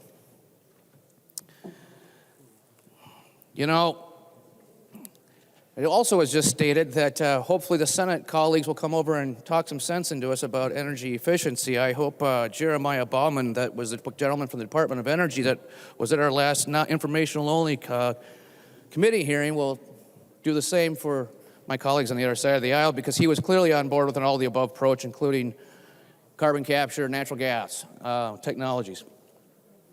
So, Madam Speaker, I would ask for a roll call.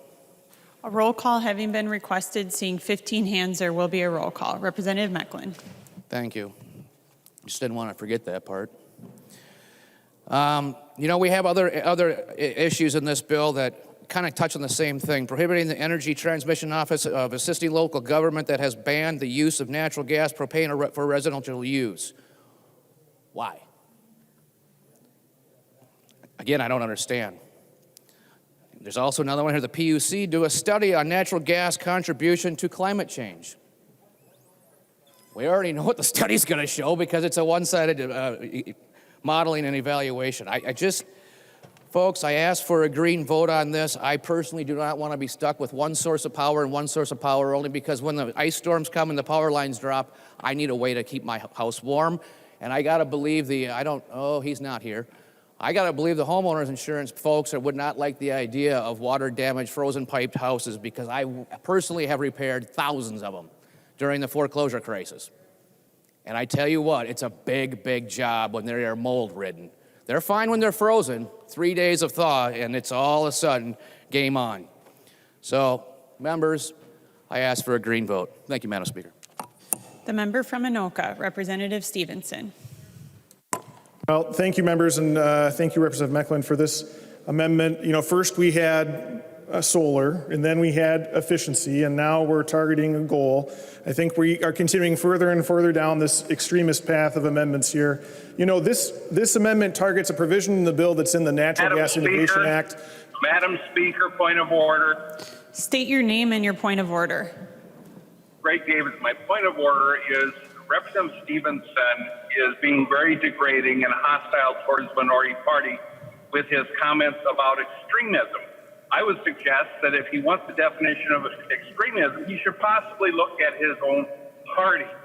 So Representative Stephenson is out of order when he's questioning the intentions of the entire minority party. I would ask that you find my point of order well taken. I'll just remind members that personalities are not permitted in debate. Representative Stephenson. Well, thank you, Madam Speaker, and thank you, Representative Davids, because I do want to be clear that it's the policy here that I'm calling extreme, because this amendment is extreme. It takes an extreme point of view, a radical energy point of view, and I can say that because it's part of a bill that's called the Natural Gas Innovation Act, which is a really important piece of legislation that we're advancing on a bipartisan basis this year. Senator Weber is carrying it in the Senate. It passed the Senate on a standalone basis with 53 votes, was incorporated in this energy bill, and this is an important piece of it. What the bill is trying to do is make sure that we are diversifying the sources of our home energy source. Right now, we're overwhelmingly reliant on geological natural gas. This bill gives tools for decarbonization to our natural gas energy utilities. And what this specific provision does is it says it should be the goal that we conserve our energy and that we not put more gas through the pipes and more geologic gas through the pipes. That's a common sense proposition. As we've said many times in this chamber, conserving energy saves money and creates jobs, and it's also obviously critical for the battle on climate change. This is a common sense provision. And the last thing I'd say is the entire Natural Gas Innovation Act, which was incorporated in this, is supported by the Chamber of Commerce. And they asked us to include this in the entire package in the bill. That just shows how extreme this amendment is it goes against a provision in the bill that was part of a package supported by the chamber. Further discussion to the amendment. A member from Sherburne, Representative Meckland. Thank you, Madam Speaker. I ask for a green vote. Seeing no further discussion, the clerk will take the roll on the amendment.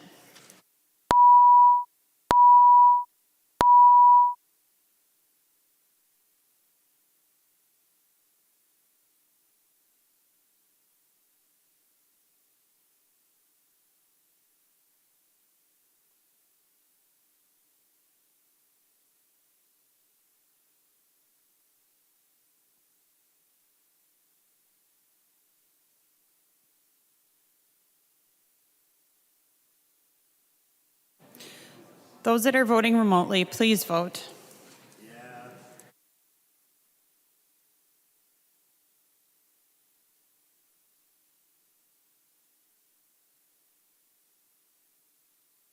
Will the clerk call the names of those members who haven't voted yet?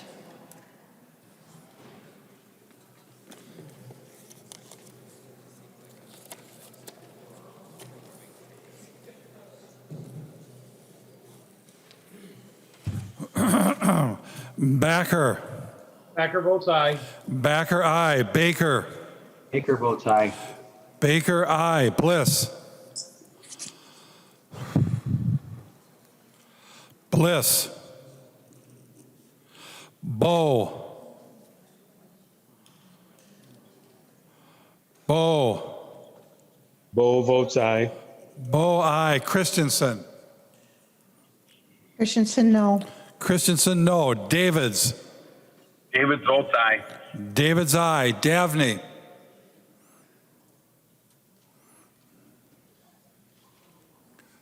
Davney.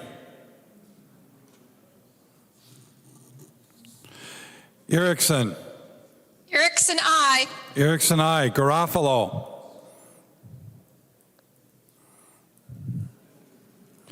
Garofalo. Hamilton. Hamilton votes aye. Hamilton, aye. Hassan. Hassan, no. Hassan, no. Houseman. Houseman, no. Houseman, no. Her. Her, no. Her, no. Howard.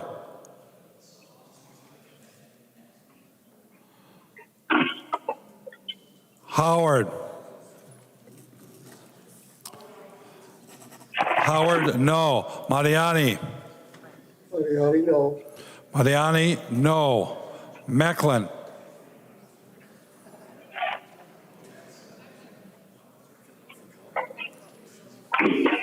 McDonald. Donald? Aye. McDonald, aye. Moeller. Moeller, no. Moeller, no. Pearson. I'm interested. Pearson, aye. Pearson, aye. Pryor. Pryor, no. Pryor, no. Sandell. Sandell, no. Sandell, no. Schumacher. Schumacher, aye. Schumacher, aye. Schultz. Schultz, no. Schultz, no. Zhang Jie. Zhang Jie.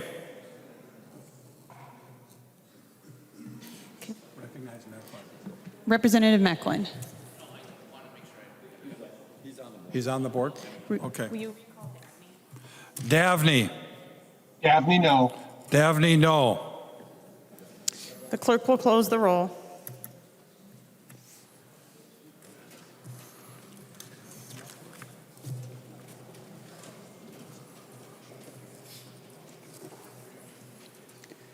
There being 59 ayes and 67 nays, the motion does not prevail and the amendment is not adopted. There's an amendment at the desk. The clerk will report the amendment. Franson moves to amend House Law Number 6 as amended. The amendment is coded A15. I recognize the author of the amendment, Representative Franson.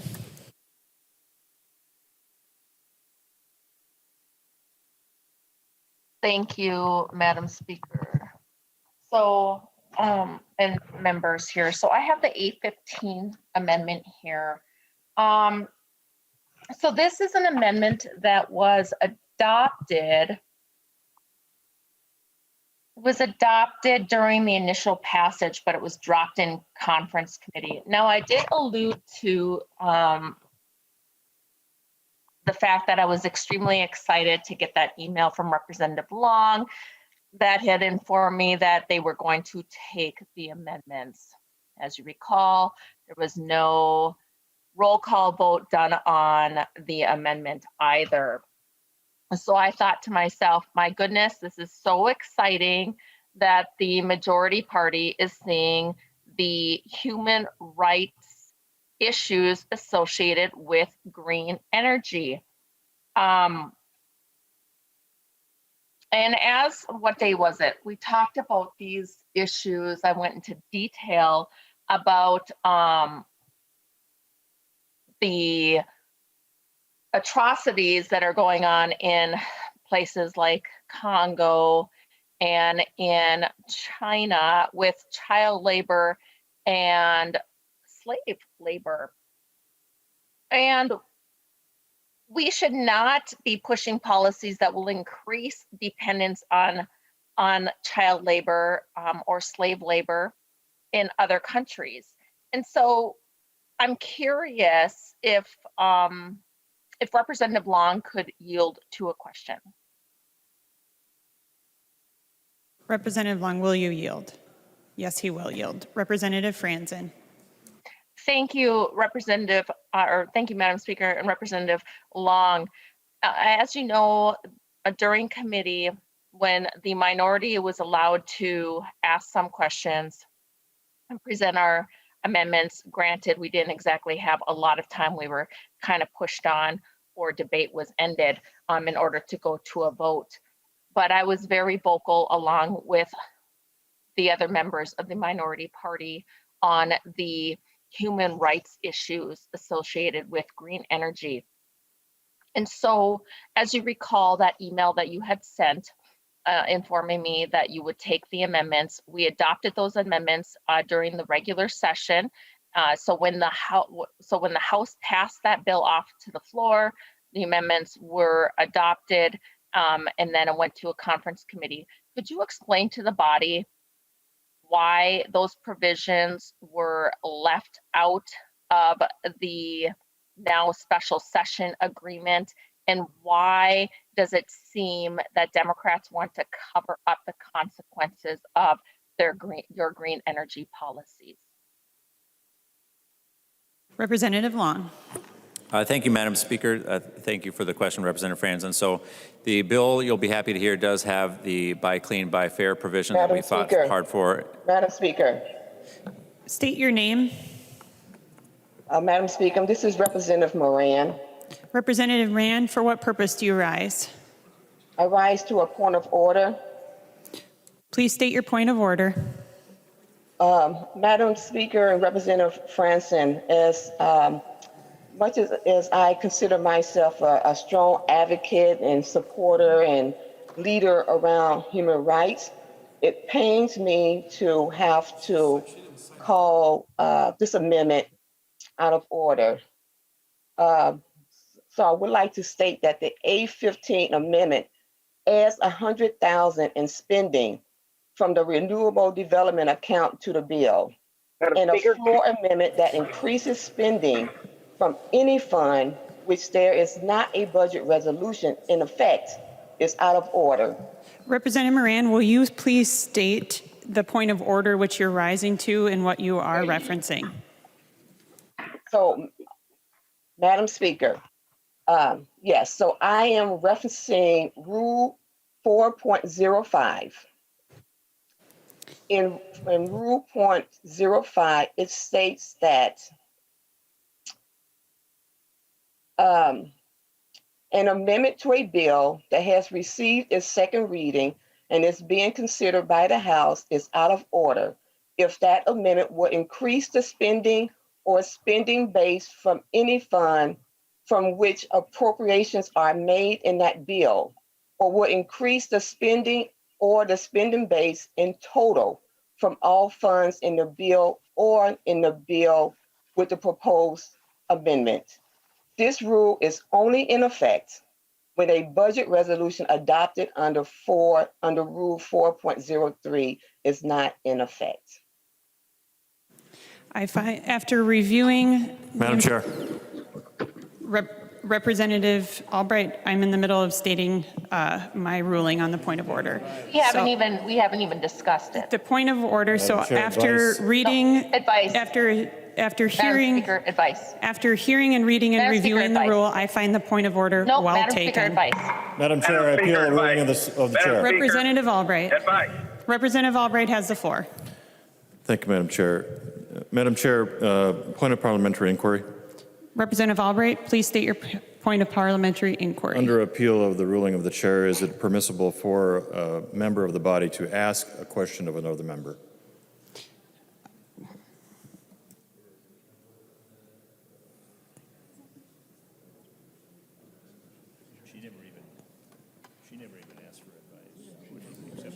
Representative Albright, it's permissible so long as it applies to the decision to overrule the chair. Thank you, Madam Chair. First and foremost, I would request a roll call on the appeal of the chair. Representative Albright requests an appeal to the ruling of the chair and requests a roll call, saying 15 votes, there will be a roll call. Representative Albright. Madam Chair, I would ask whether to Representative Chair Moran to yield to a question.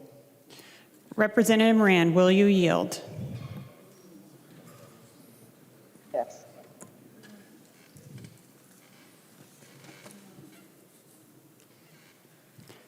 Representative Albright, I'm not hearing so. Representative Albright. Madam Speaker, Representative Moran just spoke on a motion to a point of order. Would you request, if she is present remotely again? Representative Albright, are you asking her to yield? Yes, I am. Representative Albright, Representative Moran, will you yield? Yes, Madam Speaker. She will yield. Representative Albright. Thank you, Madam Speaker. Representative Moran, you invoked Rule 3.21 concerning an amendment to the budget for the House as we are debating it. As I read Rule 3.21, I would like for you to incite and direct me to where that pertains to a special session when there is no budget in force, budget resolution in force. I'll just remind the body that Representative Moran rose to a point of order under 4.05. Excuse me, Madam Speaker. Representative Moran, under Albright. 4.05. Could you direct me to the language that pertains to your motion to deny this amendment? Representative Moran. Madam Speaker and Representative Albright, under Rule 4.05, I would extend it a little bit. Let me get an echo. And I will point you to the second paragraph. In the absence of an adopted budget resolution, this rule does not apply after the last Thursday on which the legislature can meet in regular session in odd number years. And after the last Thursday on which the legislature intended when it adopted the concurrent resolution required by Joint Rule 2.03 to meet in regular session in even numbered years, or after a date specified by the Committee on Rules and Legislative Administration. Representative Albright. Madam Speaker and Chair Moran, you just answered the question that I was posing to you. And let me read for the body exactly what Chair Moran just said. We are under no obligation of a budget resolution. She just answered the question on my behalf.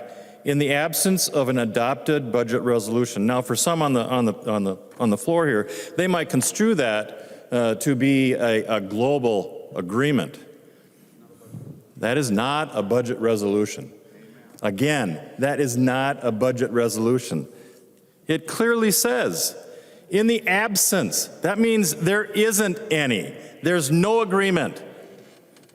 You want to take it so far, the other chamber adopted an amendment to a bill that was agreed to by the tribunal.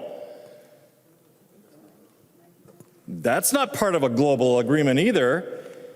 In the absence of an adopted budget resolution, this rule does not apply after the last Thursday on which the legislature can meet in regular session in odd-numbered years, blah, blah, blah. Defend your vote. If you want to obfuscate the rules to gerrymander your position, just say so. Don't hide behind the rules. Let the amendment stand on its own merits. If you want to vote for it, vote for it. If you don't like it, vote red. That's what we've got 2 buttons for. Parliamentary inquiry, Madam Speaker. State your parliamentary inquiry, Representative Madam Winkler. Speaker, is it permissible for members to align or arraign the motives of other members when debating an issue before the body? I will remind members that we are on the decision to appeal the ruling of the Speaker, and that is what is before the body. Representative Albright. Thank you, Madam Speaker. My intention is not to arraign the motives of anyone, Majority Leader. I'm merely expanding the narrative to discuss a global picture for this body in terms of how it is processing down the road towards approval of a budget. Madam Speaker, would Chair Moran yield to another question? Representative Moran, will you yield? Yes, Speaker. Representative Albright. Thank you, Madam Speaker.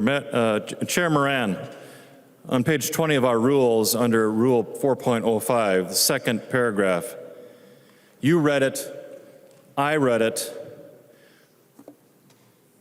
Explain to me why Rule 4.05 is applicable as a point of order for this amendment that has been supported, that was introduced, in light of what we both read.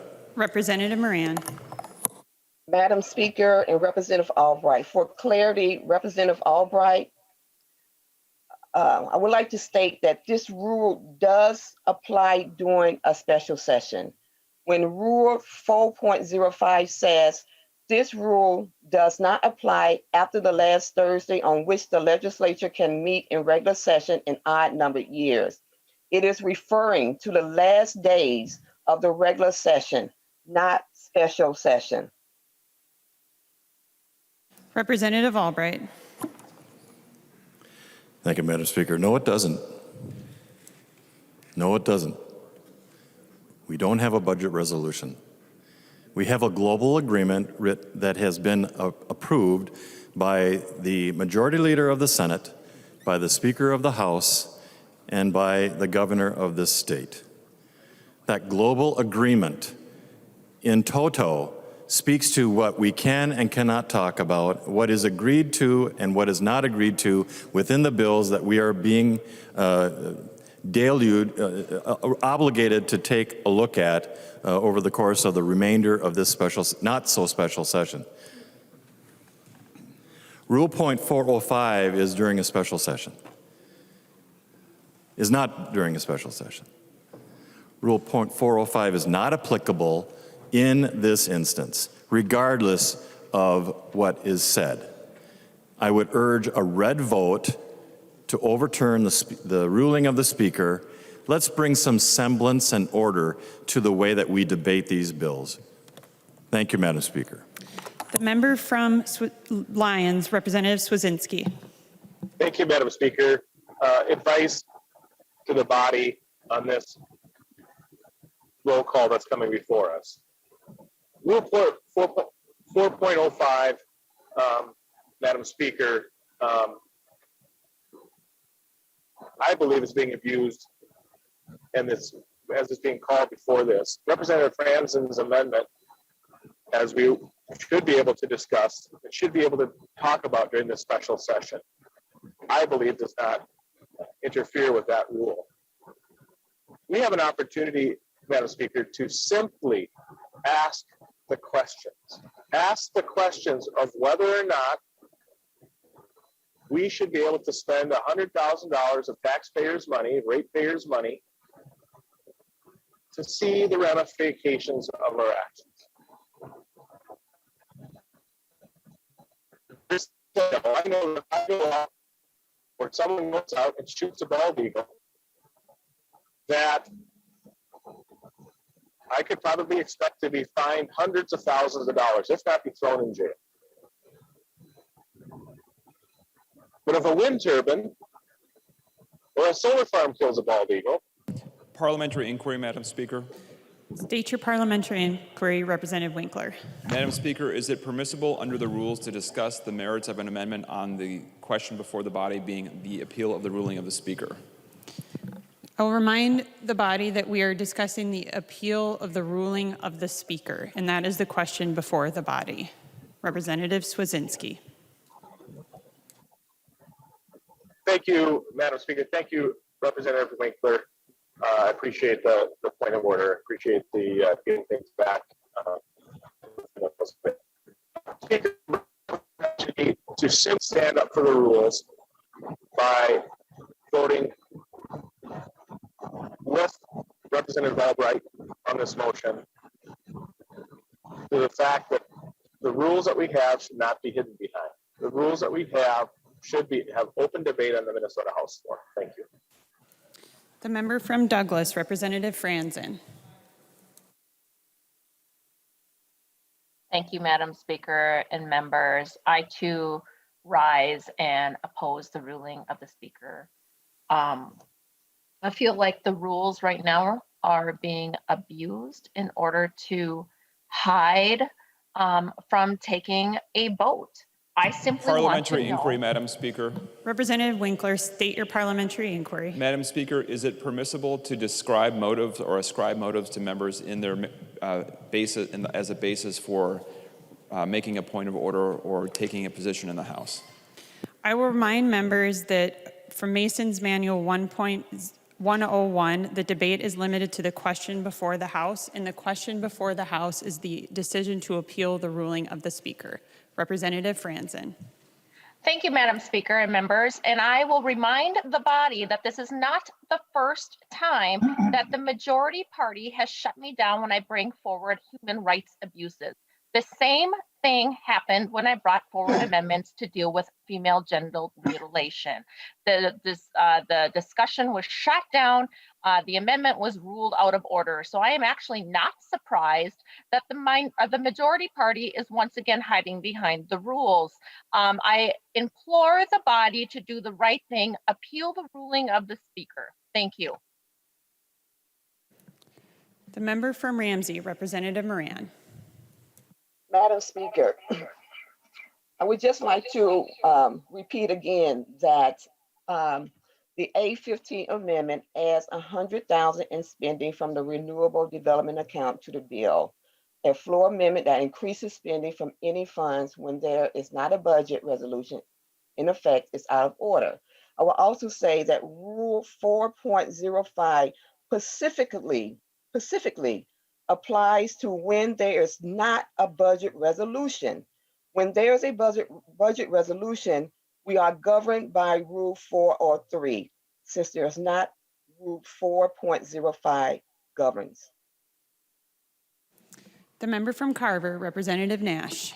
Thank you, Madam Speaker. And Representative Moran, you're exactly right that after a certain time this doesn't apply, and that certain date was May 13th. We're under completely different rules, and if you look under 4.05, it says under Rule 4.03, if it's no longer in effect, this no longer applies. It's in the rules. We adopted these rules. I forget the date. Maybe Representative Winkler would yield to a question and remind us of the day we adopted these rules when we started our session. And yes, I am asking him to yield.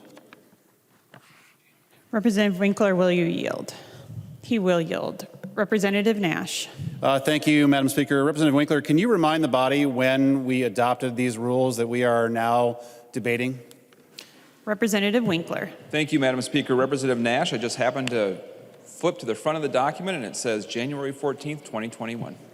Well, thank you, Madam Speaker. Representative Nash. Yeah, and thank you. And Representative Winkler, I too can read. I just wanted you to utter it for everyone's edification. So here's the thing, and this is my advice, Madam Speaker, to make sure that we stay on target and on task. In the absence of a budget resolution, we don't have one. We're in special session. The budget resolution ended at the end of regular session. We are now in special session, or as Representative Albright called it, not so special session. All that passed away. So the debate that we're having now is not encumbered by the rules that Representative Moran is trying to shove down our throat.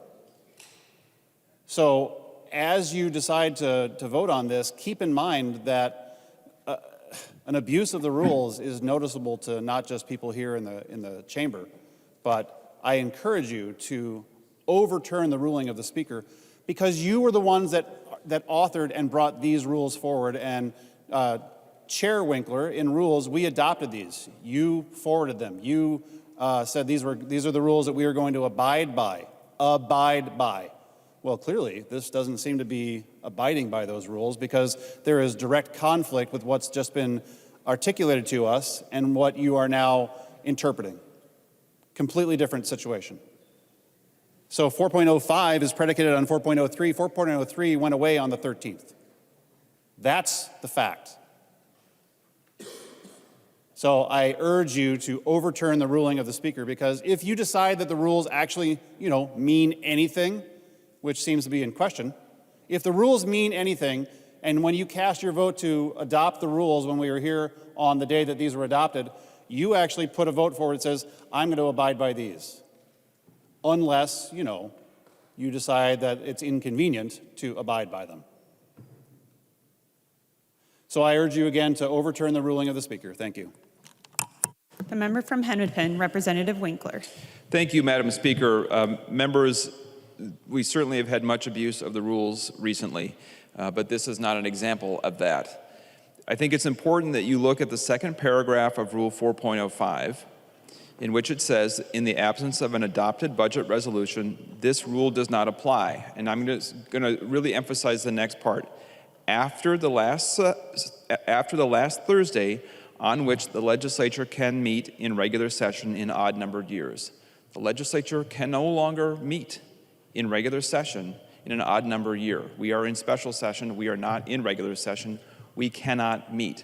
That means that the rule for special session is 4.05, and the rule is that we cannot spend more money in a bill than the bill already contains, and we do not need a budget resolution under 4.03 in order for that restriction to apply. The Speaker's ruling was correct. I ask for a green vote. The member from Wabasha, Representative Drazkowski. Thank you, Madam Speaker. Madam Speaker, I'm wondering if the Ways and Means Committee Chair would yield. Representative Moran, will you yield to a question? Yes, Madam Speaker. She will yield. Representative Drazkowski.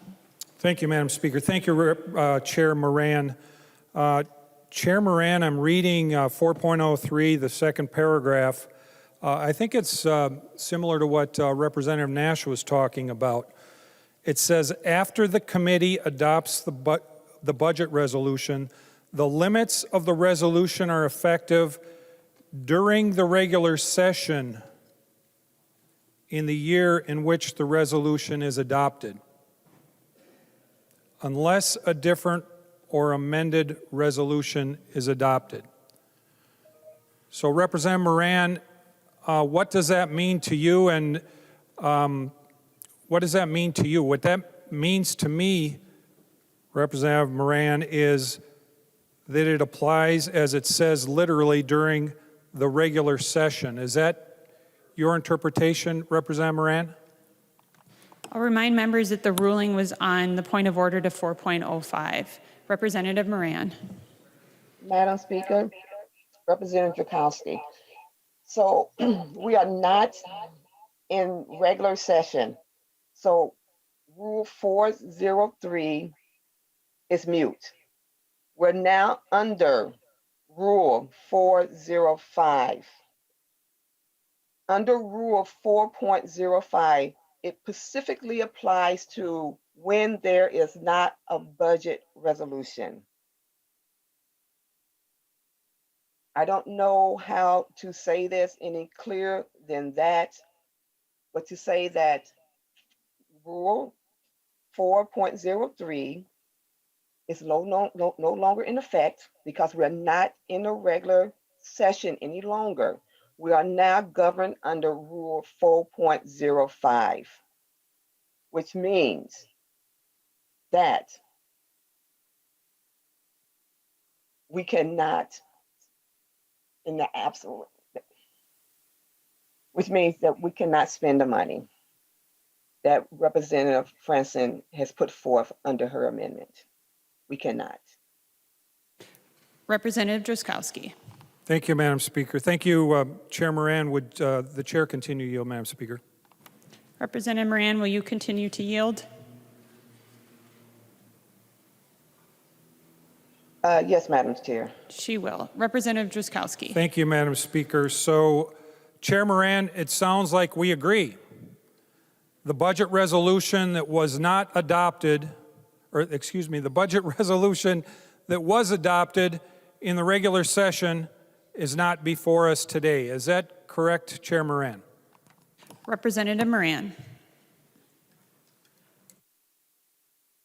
Madam Speaker and Representative Drazkowski, what we have before us is an amendment, the A15 amendment, that wants to add $100,000 in spending from the Renewable Development Account to the bill, and a floor amendment that increases spending from any fund when there is not a budget resolution in effect, because we're not under 4.03 anymore, is out of order under House Rule 4.05. Representative Drazkowski. Thank you, Madam Speaker. Would the chair continue to yield? Representative Moran, will you continue to yield? No. She will not. Representative Drazkowski. Thank you, Madam Speaker. Well, members, we're trying to get to the bottom of this, but members, the chair of the Ways and Means Committee doesn't want to talk about the budget resolution process. And at least from the discussion that we did have with her so far, I think the chair seems to agree that there is not a budget resolution from the regular session that is somehow, at least in the majority's mind, being construed to being applying to the activities before us today. And I think we've accomplished that much. The majority agrees that we don't have a budget resolution from the regular session that is before us today. With that being said, I'm wondering if the majority leader would yield. He will yield. Representative Drazkowski. Thank you, Madam Speaker. Majority Leader Winkler, is there a budget resolution, since we've accomplished that? There's not a budget resolution from last time, back in May, that somehow the majority is trying to construe applies to our activities on the floor today. First of all, the first part of the question would be, do you agree that's the case, and do you admit that we are not under a budget resolution from the regular session somehow construed to be active here today? And then secondly, can you show us the budget resolution that we have before us today? Representative Winkler. Madam Speaker, Representative Drazkowski, yes, we agree there is no budget resolution in place. So there is no budget resolution under 4.03 in place. That is why we use Rule 4.05, which states that an amendment is out of order if it would increase the spending that is in this bill. The Franson Amendment increases the spending in the bill, and because we don't have a budget resolution under 4.03, the amendment is out of order. Representative Drazkowski. Thank you, Madam Speaker. Thank you, Representative Winkler. I will allow, I think Representative, someone else is going to talk. Representative Albright, I think, would like to speak next. And I'm going to read 4.05, so we're kind of moving along here slowly. We need to make sure we get this right. Thank you, Madam Speaker.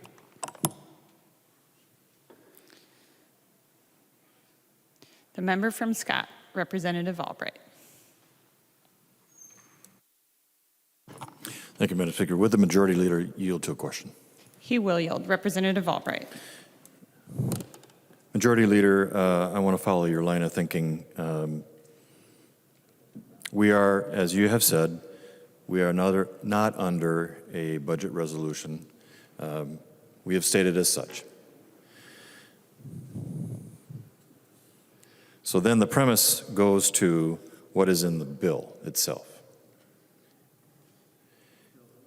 In that case, or under that hypothesis, that theory, if the Senate determined that they were going to spend $20 million more in their bill, why wouldn't we be availed to just decide to spend the same amount in this bill on our side? Representative Winkler. Madam Speaker, Representative Albright, first of all, I don't know Senate rules, and if my life goes the way I would like to, I will never know the Senate rules. Second of all, the global budget agreement, so-called, has no effect on our rules. It is an agreement between leaders which we are trying to bring into effect through passing these bills. So it isn't like we have a kind of or a fake budget resolution that is a global agreement. There is no budget resolution in effect. There is no 4.03 budget resolution of any kind, shape, or form in effect. That is why Rule 4.05 is in effect, which states that you cannot spend more in a bill than the bill already contains. So you could have an amendment that defunds one part of a bill and refunds something else. We've had a number of those, including on the higher ed bill on Saturday. The thing that is tripping people up is the second paragraph, which says, in the absence of an adopted budget resolution, this rule does not apply after the last Thursday on which the legislature can meet in regular session in odd-numbered years. The interpretation that I'm hearing from on the appeal is that means that forever forward, after that date and time, this rule is not in effect. But you have to read that sentence together because it says, when the legislature can meet in regular session in odd-numbered years. The legislature can no longer meet in regular session in 2021. And for that reason, Rule 4.05 does apply. Representative Albright. Thank you, Madam Speaker. Further discussion on the member from Wabasha, Representative Drazkowski. Thank you, Madam Speaker. Would the Majority Leader continue to yield? He will. Representative Drazkowski. Thank you, Madam Speaker. Well, Majority Leader Winkler, I'm reading the same thing. And that's not how I read it. Let's read it out loud. The rule says, in the absence of an adopted budget resolution, this rule does not apply after the last Thursday on which the legislature can meet in regular session on odd number years. And then it goes on after a comma and says, and after the last Thursday on which the legislature intended when it adopted the concurrent resolution required by Joint Rule 2.03 to meet in regular session in even-numbered years. So what I am reading there, Majority Leader Winkler, is it is a point in time that this rule is talking about. It is not talking about this exception for Rule 4.05 that's written in that second paragraph to apply only during a regular session. What I read is that it's saying after that point in the regular session, this rule does not apply. In other words, these limits don't apply today, is what I am reading in the rule. The limits on the budget resolution that's in 4.05 in the first paragraph. Your comments. Thank you. Representative Winkler. Thank you, Madam Speaker. Representative Drazkowski, I will only restate what I already said, which is that the legislature cannot meet in regular session in 2021 anymore. And I would further state that the rule could be more clearly written, because otherwise we wouldn't be having this discussion about whether we're talking about a point in time going on forever or the practical reality that the legislature can't meet ever again in regular session in 2021. We can only meet in special session. So for that reason, and the longstanding custom and usage of the House is that Rule 4.05 is how we limit amendments during special session, and a budget resolution up to a certain date is how we limit amendments during a regular session. That's how it's long been interpreted and understood. And I agree that there are two possible readings of the first sentence in the second paragraph under 4.05, but the House has consistently applied it the way we are doing so today. Representative Drazkowski. Thank you, Madam Speaker. Thank you, Majority Leader Winkler. I read it in one of the other ways, or the other way than apparently you do, and I can see what you're saying, but the plain reading of it says, if we're past that date, it doesn't apply. And that's what I believe the reading says. So thank you, Madam Speaker. The member from Carver, Representative Nash. Thank you, Madam Speaker, and I'll be brief on this since we've gone on for a while, but if you read this, and the English language actually has meaning, it says, in the absence of an adopted budget resolution, comma, this rule, meaning the aforementioned rule, the first paragraph of 4.05, that's in contravention of it. It says it's no longer in effect. So the second paragraph releases the ruling of the first paragraph because it sets forward the conditions under which it's no longer in effect. We happen to find ourselves no longer in special session. We happen to no longer have a budget resolution before us. Therefore, the second paragraph is a contravening effect on the first paragraph. And therefore, members, I urge you, if you actually value these rules, then find against the ruling of the Speaker. Thank you. The member from Anoka, Representative Raleigh. Thank you, Madam Speaker. This is absolutely amazing to listen to. This is the type of stuff that I'm learning quite a lot. And I'd like to ask this question, and it specifically is 4.05. I heard in the opening testimony introducing this particular amendment that this language was previously in the bill and that during the conference committee it was taken out. And I believe I heard that correctly. And in light of what I believe I heard, in 4.05 it says in the third paragraph, this provision does not apply when a Senate bill is accepted for substitution under Rule 1.15 or in the event that the language that was in the House version of the bill prior to a substitution under Rule 1.15 is adopted in its entirety as an amendment to the Senate file received by the House. And I am wondering if that part, because it was included previously and is no longer there, if this further is proof that 4.05 does not apply because of this particular part of the paragraph. Thank you, Madam. Representative Scott, member from Scott, Representative Albright. Thank you, Madam Chair. Would the Majority Leader yield? He will yield. Representative Albright. Majority Leader Winkler, I'm just wondering if you can identify for us in the body the precedent that we are invoking here under Rule 4.05 in a special session, or are we plowing new ground? Representative Winkler. Madam Speaker, Representative Albright, I don't have the journal entries from the past in which this precedent has been established. The custom and usage is a matter of lore and memory, and the chief clerk, if asked, could identify times in which this has been used in this way. And we have done the work with nonpartisan staff to determine that 4.05 is the way to limit limit amendments to increase spending in bills during a special session. If it weren't if we weren't using it in that way, if 4.05 weren't used in that way, then a budget resolution of some sort, I suppose, would be adopted. But it isn't necessary in a special session. It's only necessary to adopt a budget resolution in a regular session. Representative Albright. Thank you, Madam Speaker. Thank you, Majority Leader Winkler. While we will agree to disagree on this point, our interpretation is such, Madam Speaker, that your ruling is incorrect. And 2 points on that.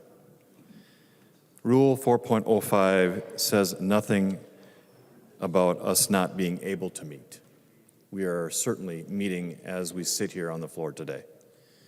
And Madam Speaker, it also says if we do not meet, then Rule 4.05 doesn't apply. So whether you agree with the Majority Leader on this position, or whether you take the position that the minority in this chamber has postured itself around, I think that we stand on solid ground in the minority on this one. I do look forward to interpreting and understanding this with the Chief Clerk at a later time, who is highly respected on these points, and I'll take that. But for the moment, Madam Speaker, we do find that your ruling is incorrect, and we would urge a red vote. Thank you. Seeing no further discussion, I will remind the body about the question before us. It is, shall the decision of the Speaker stand as the judgment of the House? A yes or a green vote supports the ruling of the Speaker, and a no or a red vote goes against the ruling of the Speaker. A roll call having been requested, the clerk will take the roll.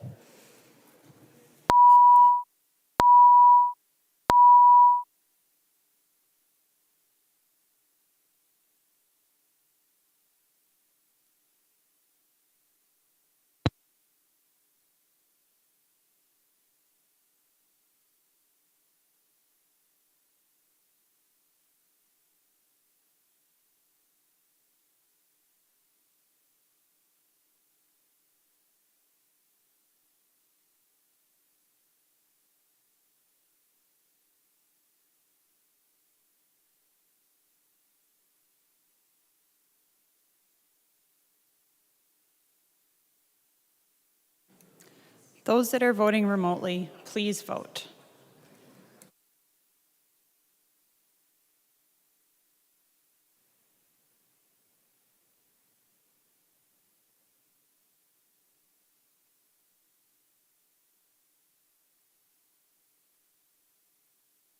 Will the clerk call the names of all those members who haven't yet voted?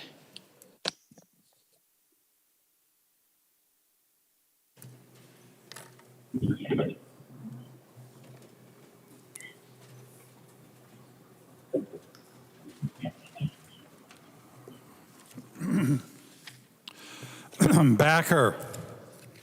Backer votes no. Backer, no. Baker. Baker votes no. Baker, no. Bliss.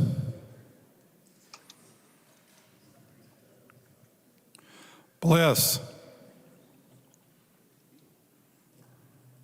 Bo. Bo votes no. Bo, no. Christensen. Christensen, aye. Christensen, aye. Davids. David votes no. Davids, no. Davney. Dabney votes aye. Davney, aye. Erickson. Erickson, no. Erickson, no. Garofalo.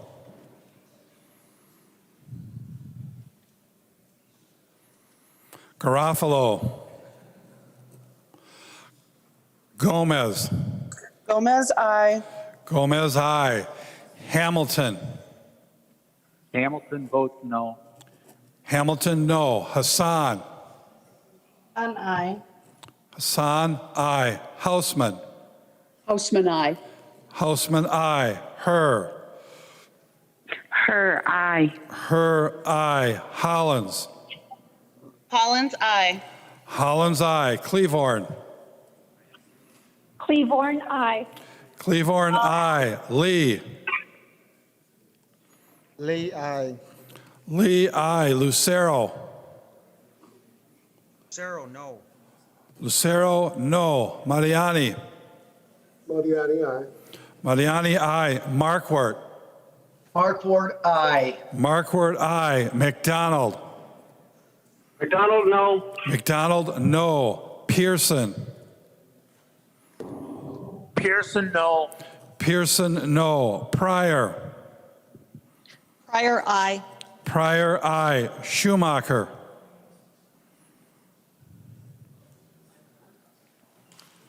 Schumacher. Thompson. Thompson, aye. Thompson, aye. The clerk will close the roll. Bliss, no. Bliss, no. Bliss, no. I'll have to add that one to there. 70 to 58. There being 70 ayes and 58 nays, it stands as the judgment of the House that the decision of the Speaker shall stand. There's an amendment at the desk. The clerk will report the amendment.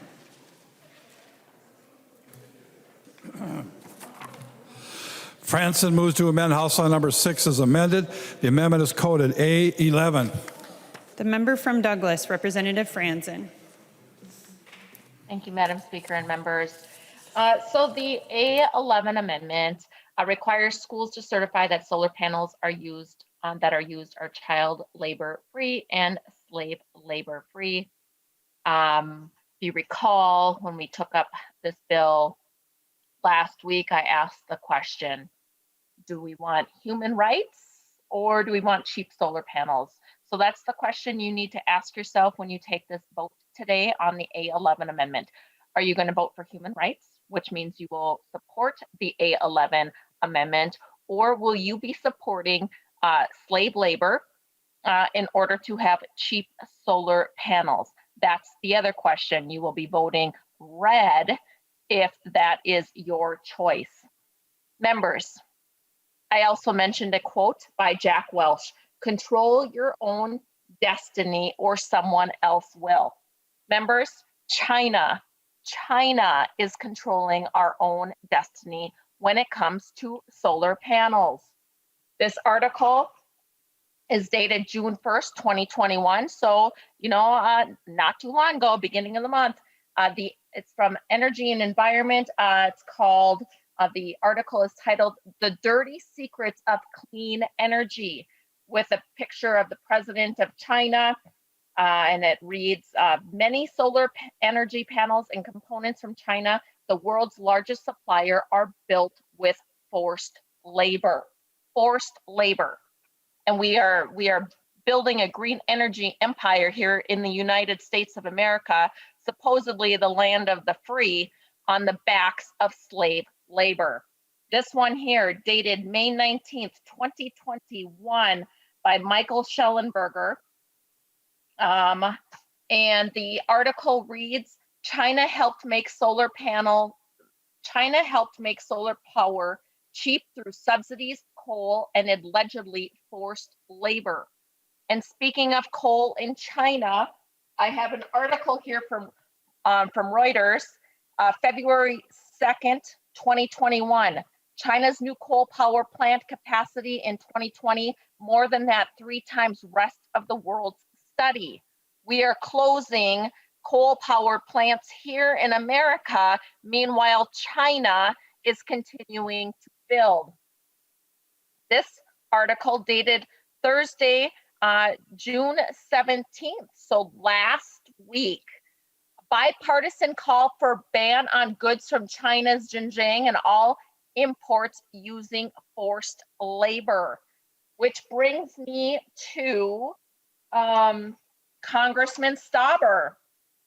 In his update last week, titled "A Week in the Great Eight," Democrats dismiss child labor. Now, this is in Congress, and I know that this body is better than the Democrats in Congress. During this markup, Democrats broke from the decades-long tradition of bipartisanship surrounding transportation and infrastructure negotiations and blocked almost every Republican amendment, including my common sense provision to help end child labor. Specifically, my amendment would have ensured that forced labor is not the source of critical and rare earth minerals needed to shift to renewable energy infrastructure that the Democrat bills call for. Members, we need union labor here in Minnesota, not child labor. Mining in Minnesota creates good paying jobs, good union paying jobs that supports families and ensures that mining is done in the most environmentally friendly way possible. And this amendment, I'll remind you, was adopted during the initial passage, but dropped in conference. And I just am so confused at why that possibly could be. So I'm going to bring back the quote. Control your own destiny or someone else will. This article dated November 5th, 2010. So a little more than a decade ago. The title is called Rare Earths in Polysilicon. Does China control our green future? Members, yes, China does control our own green future. And that is why we need to pivot and move the green energy into Minnesota, allow our mines to do the work, create good union paying jobs, and put an end to the child labor and the slave labor. This is unbecoming of our state to rely on forced human labor so that we can create some sort of green utopia.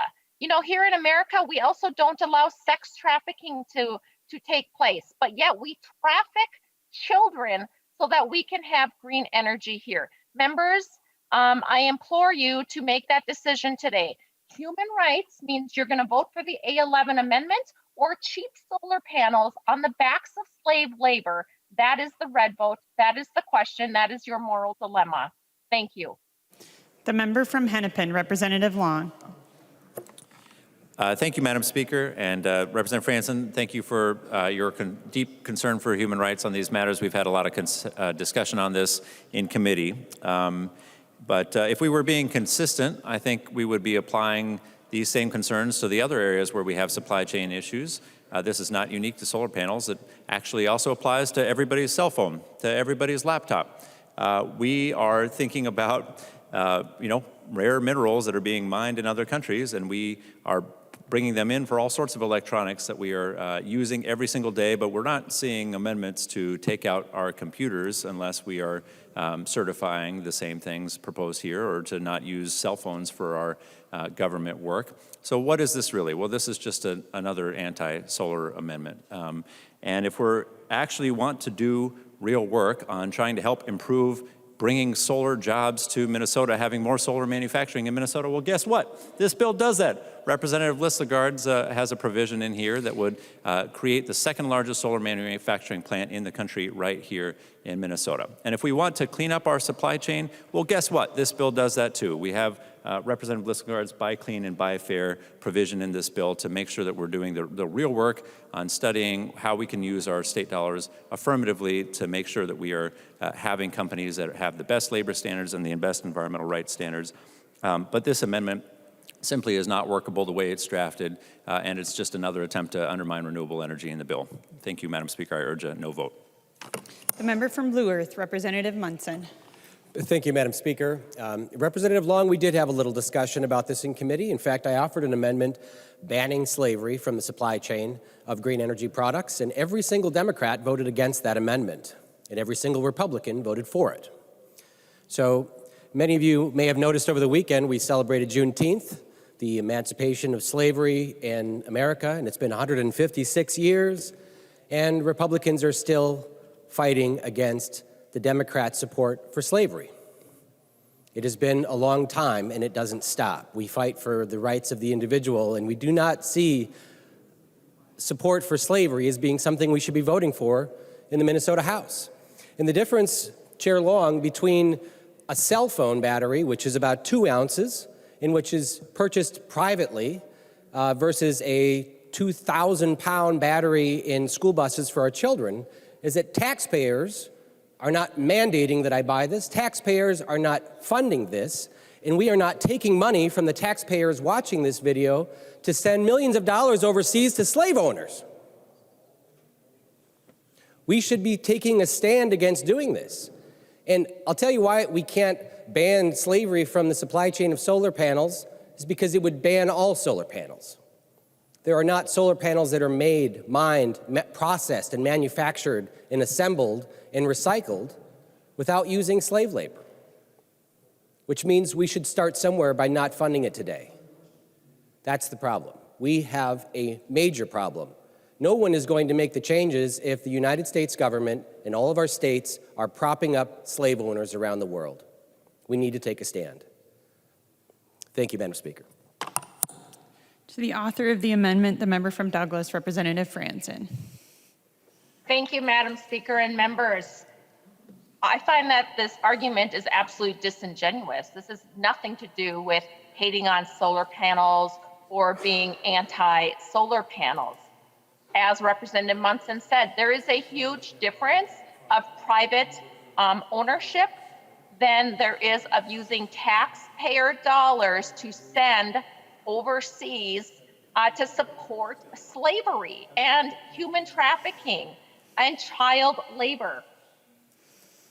You know, recently, or as of last session, there was some work done by myself and Representative Fabian, mainly Representative Fabian. It was an issue that he had been working on for many, many years that would allow 16 and 17-year-olds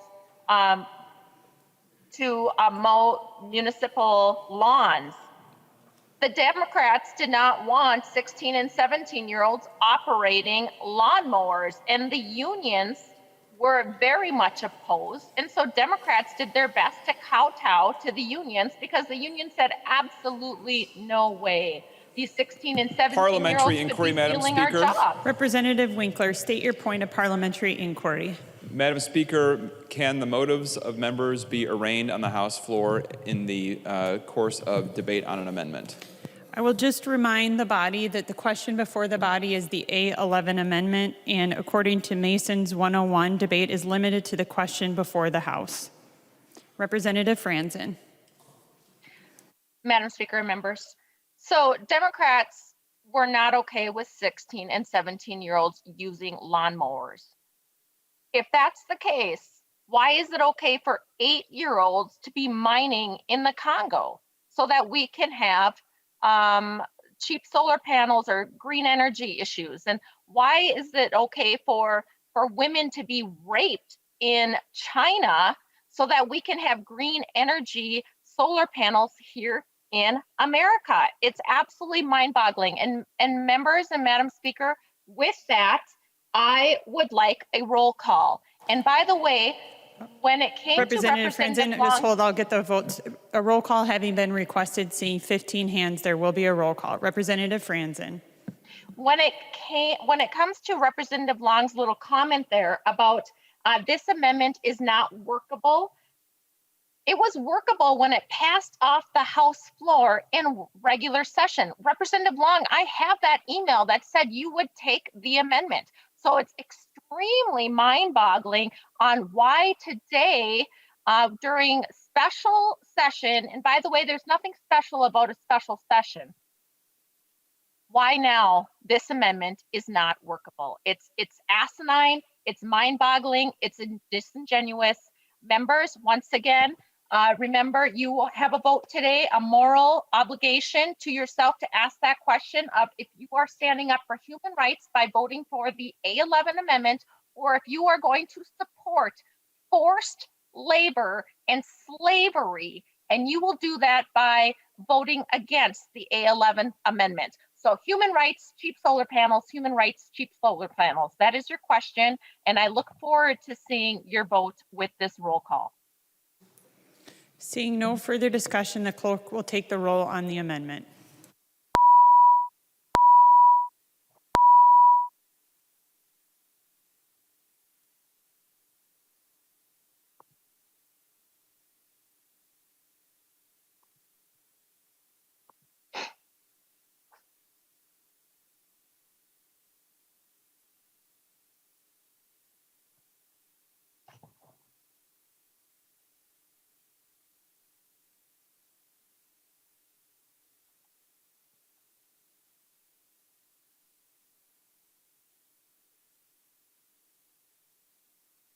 Those that are voting remotely, please vote.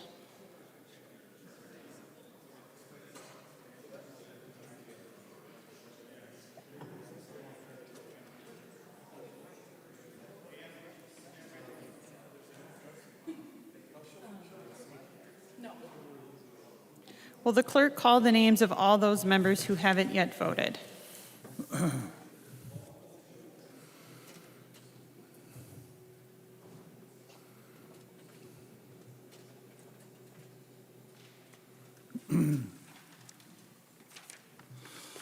Baker. Baker votes aye. Baker, aye. Bliss. Bliss, aye. Bliss, aye. Christensen. Christensen, no. Christensen, no. Davids. Davids votes aye. Davids, aye. Erickson. Erickson, aye. Erickson, aye. Garofalo. Garofalo. Gomez. Gomez, no. Gomez, no. Hamilton. Hamilton votes aye. Hamilton, aye. Hassan.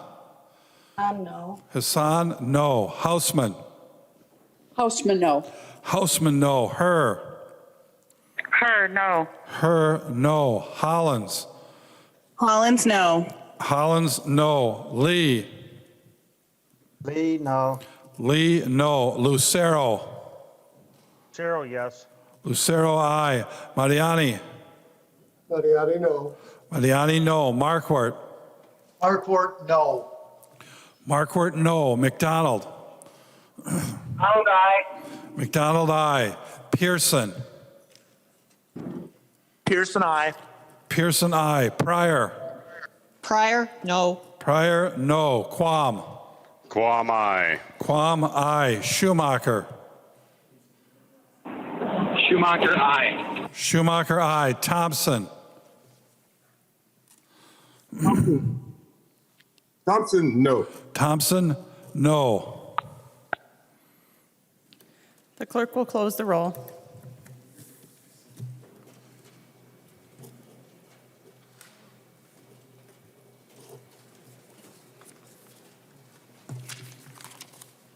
There being 61 ayes and 68 nays, the motion does not prevail and the amendment is not adopted. There's an amendment at the desk. The clerk will report the amendment. Igo moves to amend House Bill number 6 as amended. The amendment is coded A12. To the author of the amendment, Representative Igo. Thank you, Madam Speaker and members. So for this amendment, I just want to start by talking a little bit about my community. So in the largest city in my community, in my district, Grand Rapids, which I'm proud to call my hometown.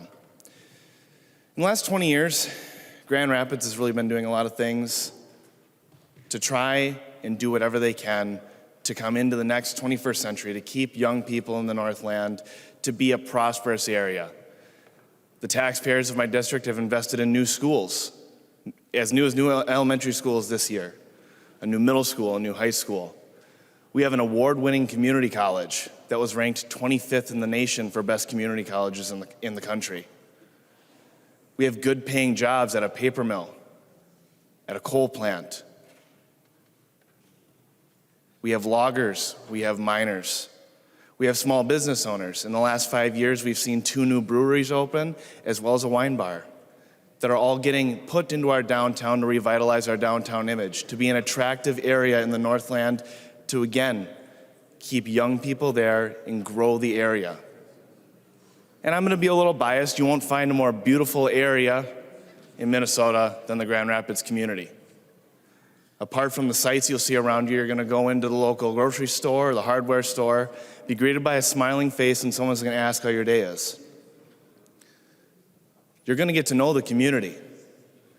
Through COVID-19, our community became stronger than it was even before, because we all stood there for each other and had each other's backs. Most recently, though, we've seen that Grand Rapids, and when I was growing up, was not part of what's called the Iron Range. But in the last 10 years, we've seen that is broken down. Grand Rapids is called the Iron Range now because it's working with the other range communities of Hibbing, Virginia, Eveleth, Gilbert, Ely. The Northland is working together to bring our best days to reality. The Iron Range is working together to bring our best days to reality. School programs, tech programs, union apprenticeships, stewardship programs to learn how to manage forests. This is what our Northland communities are doing to give the next generation the best life they can possible. This amendment here today is to protect that vision that the leaders of our Northland and the Range have been working on. This amendment would stand to make sure that anything that comes out of this bill wouldn't indirectly destroy our way of life in the Northland. I'm worried, members. I'm worried that as we go towards and go down this path that's going to shut down this coal plant, just rising utility prices on the Iron Range could be enough to force this vision, this dream that me and my constituents share to be ended. Madam Speaker. Representative O'Neill, for what purpose do you rise? Thank you, Madam Speaker. It's gotten quite loud in the chamber, and I'm wondering if we could give the due respect to our freshman member, please, as he's giving his speech. It's gotten quite loud. Thank you, Madam Speaker. We could take our conversations to the alcoves or out of the chamber. Representative Igo. Thank you. So this amendment gives the people of the Iron Range in northeastern Minnesota hope that if this bill passed has any effects that are going to destroy the way we do things and move them out of the Northland and put hardships upon them, that they'll be protected. Because I can tell you right now, the mandates that we've been talking about would shoot utility prices through the roof. I'm worried about affordable housing. Just because a home mortgage right now is affordable because of interest rates, I don't care who you are, a $600 electric bill is not attainable for anyone on the Iron Range. We need to be thinking outside of our metro when we have these kind of policies. This amendment's going to protect that. I would hope we can see this amendment as a bipartisan amendment and an easy addition to this bill to give my constituents and the members of not only northeastern Minnesota, but everyone across this state peace of mind that we're thinking of everyone. Thank you. Madam Speaker. Representative Long.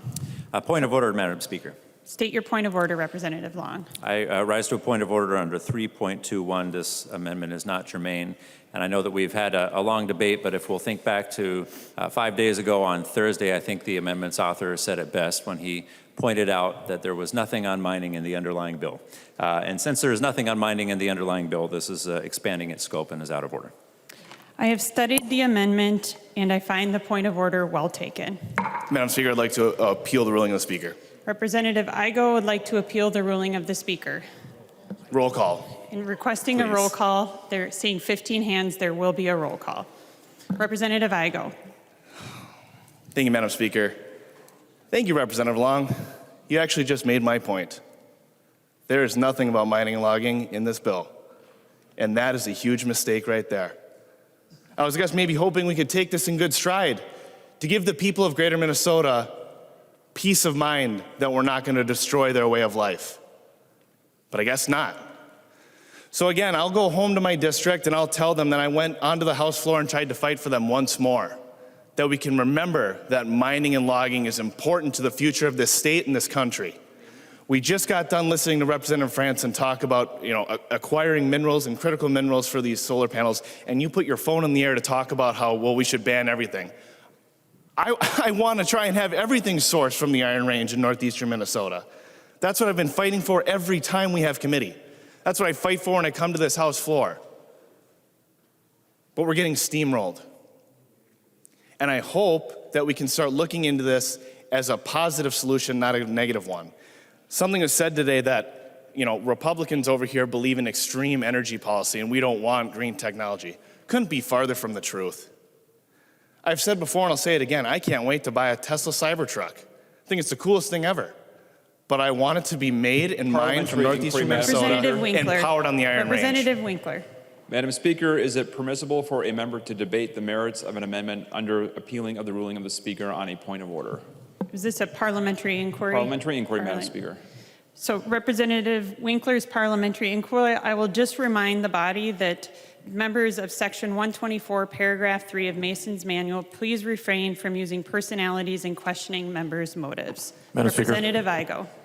Madam Speaker. Representative Albright, for what purpose do you rise? Parliamentary inquiry. Please state your parliamentary inquiry. Madam Speaker, for the body's understanding, what is the difference between a parliamentary inquiry and a point of order?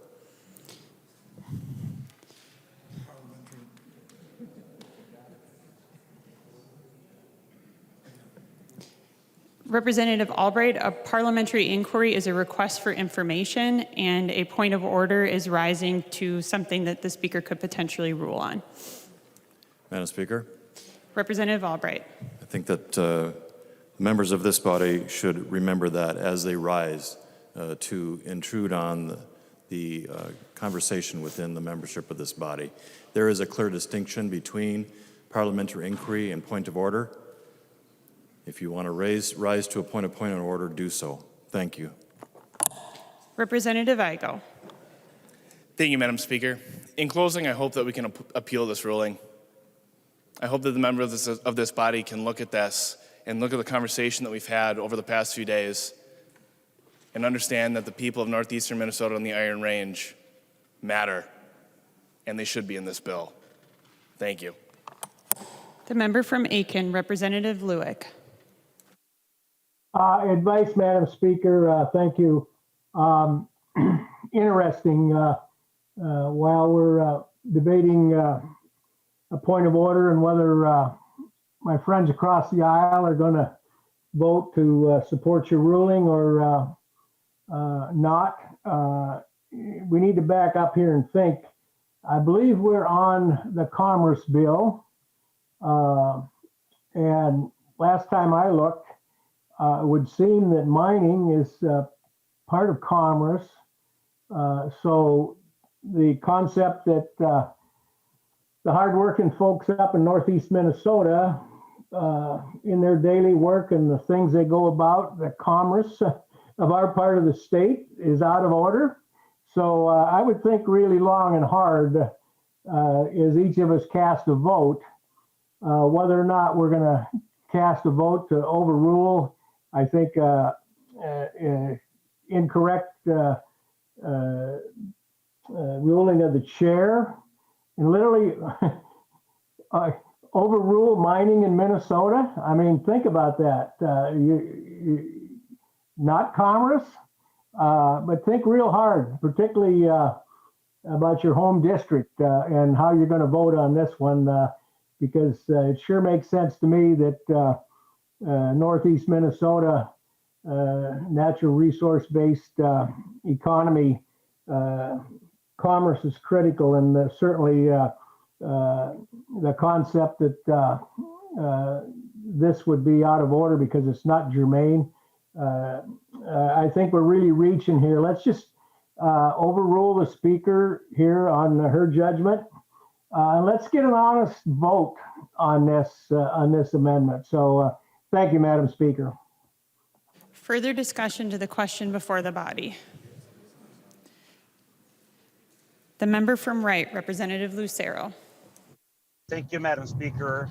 And as we are debating the ruling of the chair, please know that in addition to the chair being incredibly incorrect on this issue, I heard Representative Igo say that logging was part of his amendment.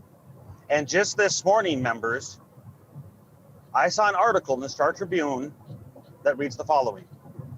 Sticker shock has some Twin Cities apartment developers in retreat. And the reason they're in retreat, members, is because of the escalating cost of building. And this one is specifically speaking to apartments. And this is going to force higher costs on those who rent. And it's going to force apartment builders not to build. Why? Because of the escalating cost of timber, which comes from logging.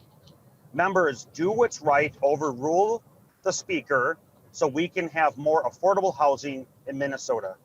Please vote red on this motion. Thank you. Further discussion? Not seeing further discussion, I will remind the members that the question before the body is, shall the decision of the speaker stand as the judgment of the House? A yes or a green vote supports the ruling of the speaker. A no or a red vote goes against the ruling of the speaker. The clerk will take the roll.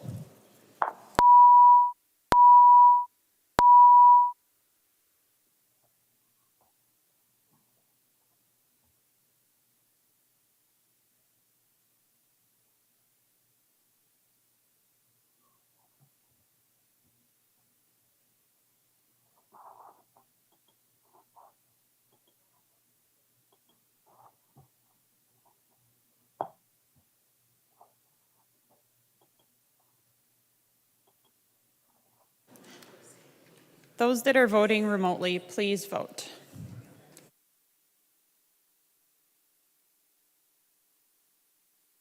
Will the clerk call the names of all those members who haven't voted yet?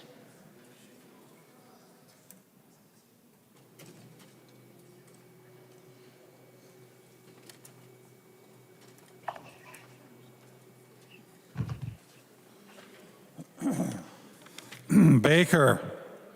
Baker votes no. Baker, no. Christensen. Christensen, yes. Christensen, aye. Davids. David votes no. Davids, no. Erickson. Erickson votes no. Erickson, no. Garofalo. Garofalo. Hamilton. Hamilton votes no. Hamilton, no. Hassan. Aye. Hassan, aye. Houseman. Houseman, aye. Houseman, aye. Her.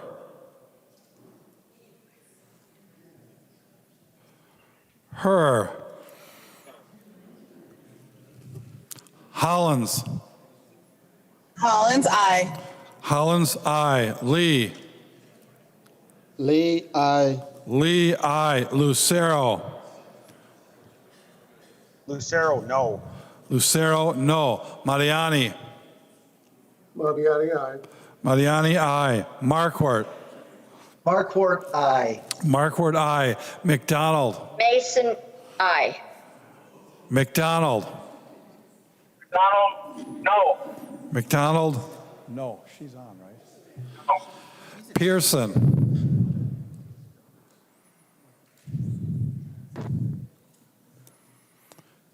Pearson. Pearson, no. Pearson, no. Pryor. Pryor, aye. Pryor, aye. Schumacher.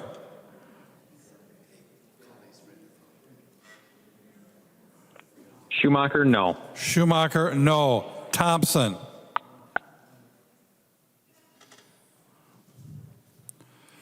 Thompson. Thompson, aye. Thompson, aye. Mason. Mason, aye. Mason, aye. Her. Her, aye. Her, aye. The clerk will close the roll.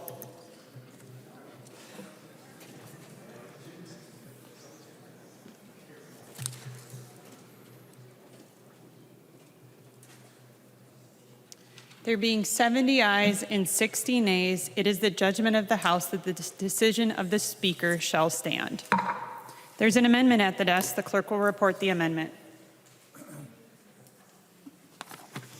Igo moves to amend House Bill number 6 as amended. The amendment is coded A10. The member from Itasca, Representative Igo. Thank you, Madam Speaker. And this amendment is once again for all those hardworking men and women of the Iron Range.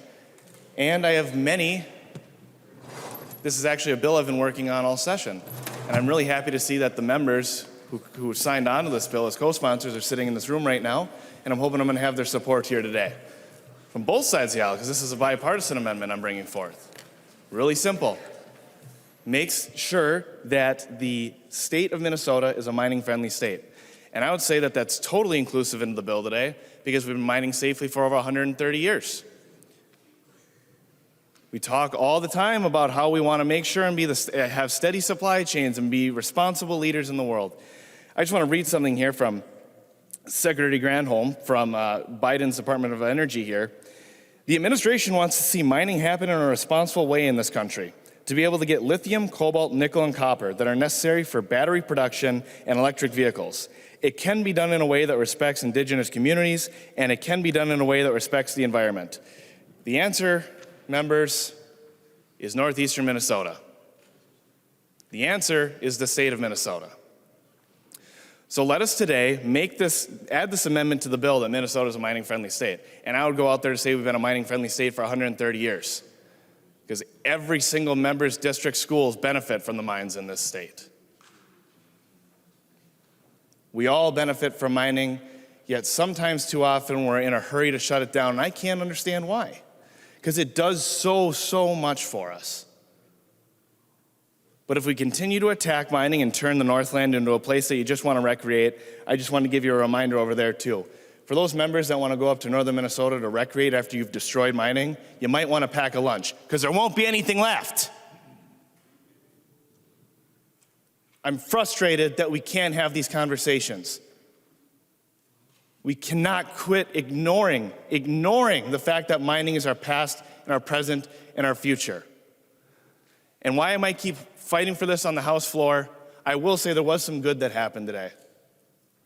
In my district, Hubert Wood Products announced that they're going to be building a $440 million wood products facility right outside Grand Rapids and Cohasset. It's a really exciting project. I want to thank those who are a part of that conversation all over the state.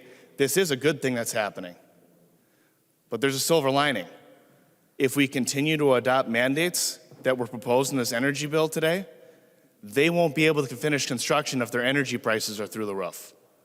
We have to think broadly. We have to think responsibly. We have to be leaders. Thank you. Madam Speaker. Representative Long.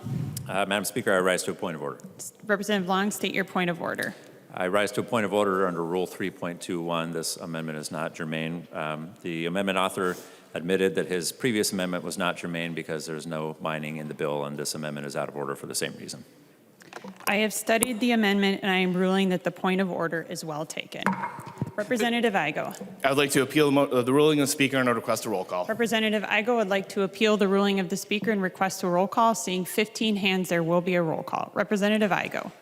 Thank you, Madam Speaker. Members, this is the Commerce and Energy Bill, and if we're talking about how the state is going to acquire resources, how we're going to spend money, a part of the fact how things are going to be powered, mining and logging, once again, are totally germane to this bill. And I don't know why there was an effort to keep mining and logging in the industries of the Northland out of this bill. I really cannot understand it.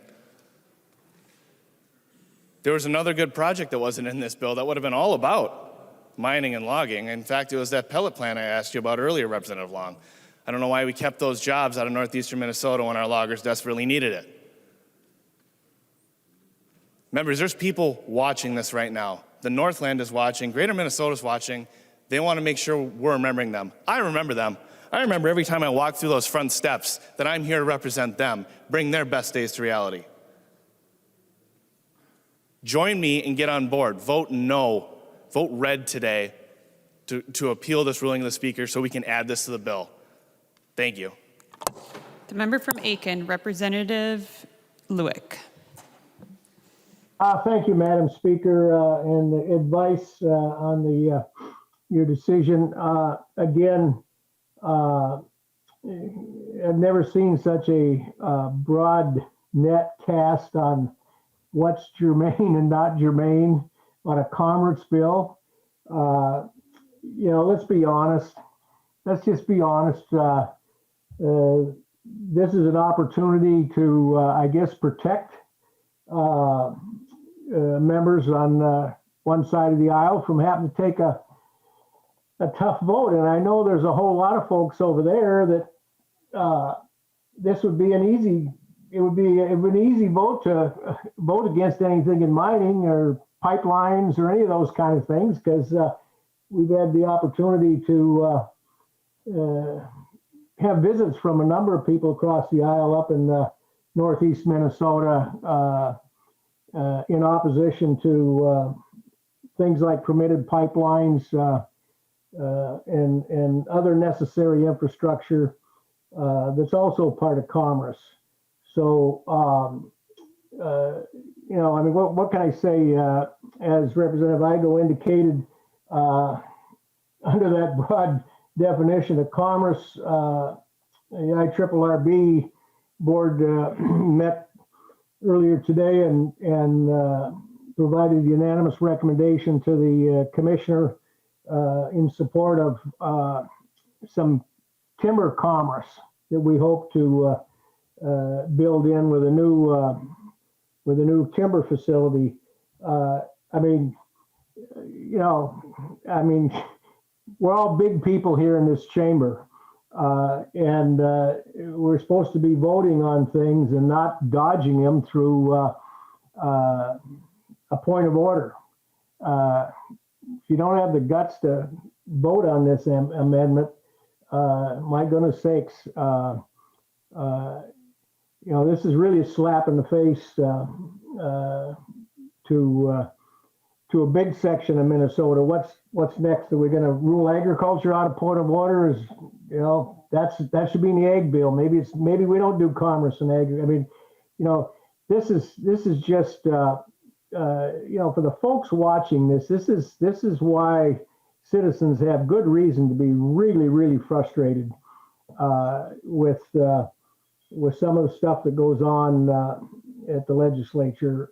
So, Madam Speaker, I think your ruling is completely not based in a reasonable reading of what's germane.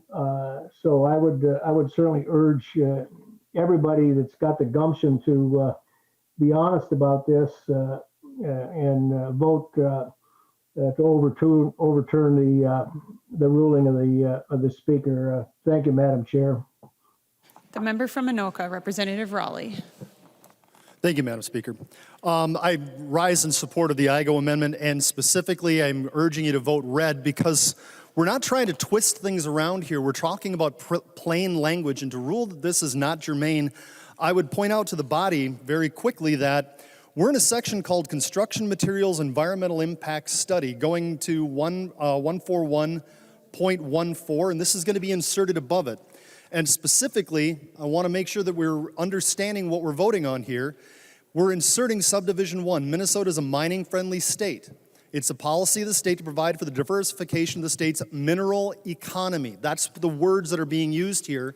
And then specifically, just reading down just slightly further, we've got the definitions section. And in here it said, concrete, including structural cast in place, shortcrete, precast. Okay, I don't know what those things are.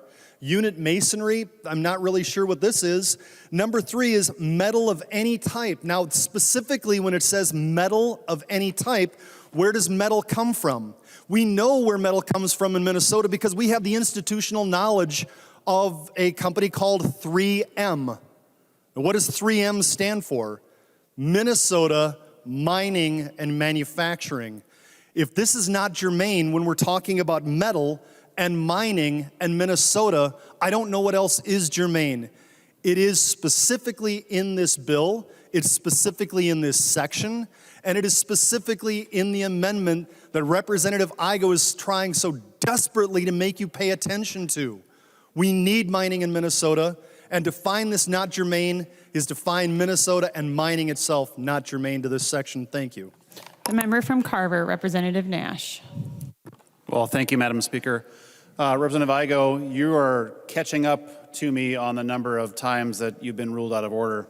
But I will tell you that it's refreshing to hear a member from the Iron Range actually advocate for mining on the floor of the House.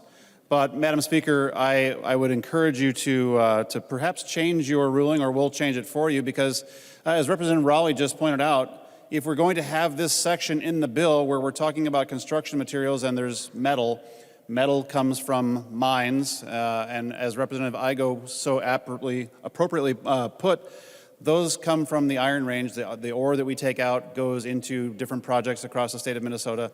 So for you to find this out of order is once again just another desperate attempt to avoid a vote. And, you know, I actually have I'm in the process of having a lapel pin made that says out of order. I'm going to distribute them to all of you when I get them in. And they're made from metal. You're going to love them, Representative Winkler. But members, this is germane. We've just heard where this falls in the bill and where it is mapped to. And I'm proud of our Iron Rangers standing up. I'm waiting for your Iron Rangers to stand up and say, well, we support this. Because if you value your home turf, if you value your territory, if you value the people that you represent up there in the mines, you will, of course, support the Igo amendment, and you will overturn the ruling of the Speaker, because you're going to say, I recognize that these people need some representation, and that, yes, of course, Minnesota is a mining-friendly state. It built our heritage. You know, Representative Haley can attest to the fact that one of the greatest shoe companies in the world, in our state, Red Wing Shoes, makes a boot called the Iron Ranger. I got 2 pair. They're great. But members, the reason to overturn this, you can sit down, I'll get back on germaneness here, Representative Winkler, you can have a seat. But the reason to overturn the ruling of the Speaker is because, yes, if we have products that are made here in our state from iron that we pull out of the ground and other minerals are needed in order to do this, this is of course germane. Our history is rife with examples of germaneness. Open your eyes. Overturn the ruling of the Speaker. The member from Washington, Representative Detmer. Thank you, Madam Speaker. When I rise in support of the ruling of the Speaker and overturning the ruling of the Speaker. And as you know, I don't get up that much and speak on when we get to this point in discussions on the House floor here, but I can still remember Representative Rukavina. He would be sitting right over there, and he would be up in arms right now regarding what we're trying to do with northern Minnesota. There's other representatives that are sitting over there that should be up in arms right now, too. I won't mention them. My wife and I, we've owned property up in Silver Bay for many years. The people in northeastern Minnesota are very proud people, hardworking people. They believe in the mining industry. I've toured the taconite plant in Silver Bay. We have a bill here, Commerce and Energy Omnibus bill. And I can't believe that this bill does not have mining in this bill. And I can still hear Representative Rukavina, how he would be responding right now. He might be kicking some butt over there, probably. I know he would pull out of his jacket his notes, and he would be spending plenty of time discussing this issue on the House floor. Thank you, Madam Speaker. The member from Wright, Representative Lucero. Thank you, Madam Speaker and members. I never had the opportunity to meet Representative Rukavina in person, but prior to becoming a member, I do recall watching him on the House floor.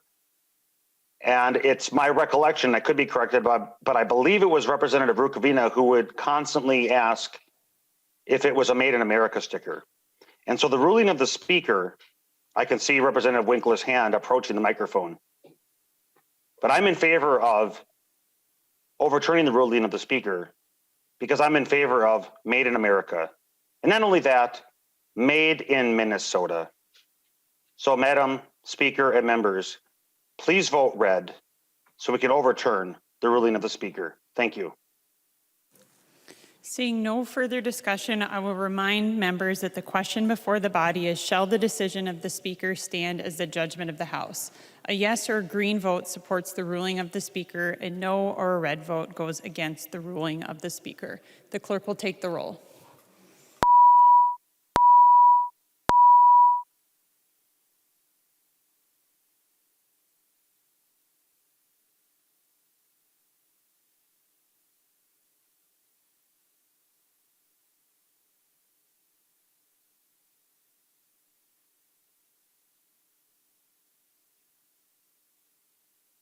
Those that are voting remotely, please vote.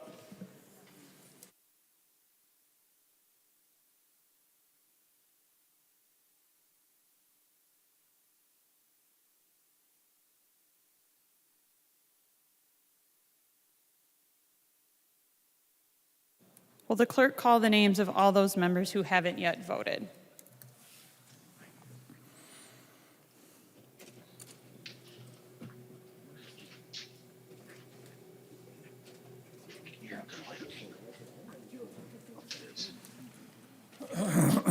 Baker.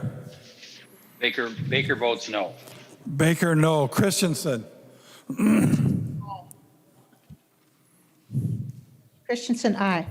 Christensen, aye. Davids. David votes no. Davids, no. Erickson. Erickson, no. Erickson, no. Gomez. Gomez, aye. Gomez, aye. Hamilton. Hamilton votes no. Hamilton, no. Hassan. Hassan, aye. Hassan, aye. Hausman. Hausman, aye. Hausman, aye. Her. Her, aye. Her, aye. Hertas.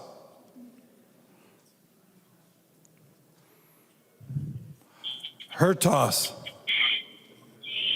Hollins. Collins, aye. Hollins, aye. Cagle. Hagel, aye. Cagle, aye. Lee. Lee, aye. Lee, aye. Marquardt. Marquardt, aye. Marquardt, aye. Mason. Mason, aye. Mason, aye. McDonald. Donald, aye. No. McDonald, no. Pryor. Pryor, aye. Pryor, aye. Schumacher. Schumacher, no. Schumacher, no. Thompson. Thompson, aye. Thompson, aye. The clerk will close the roll.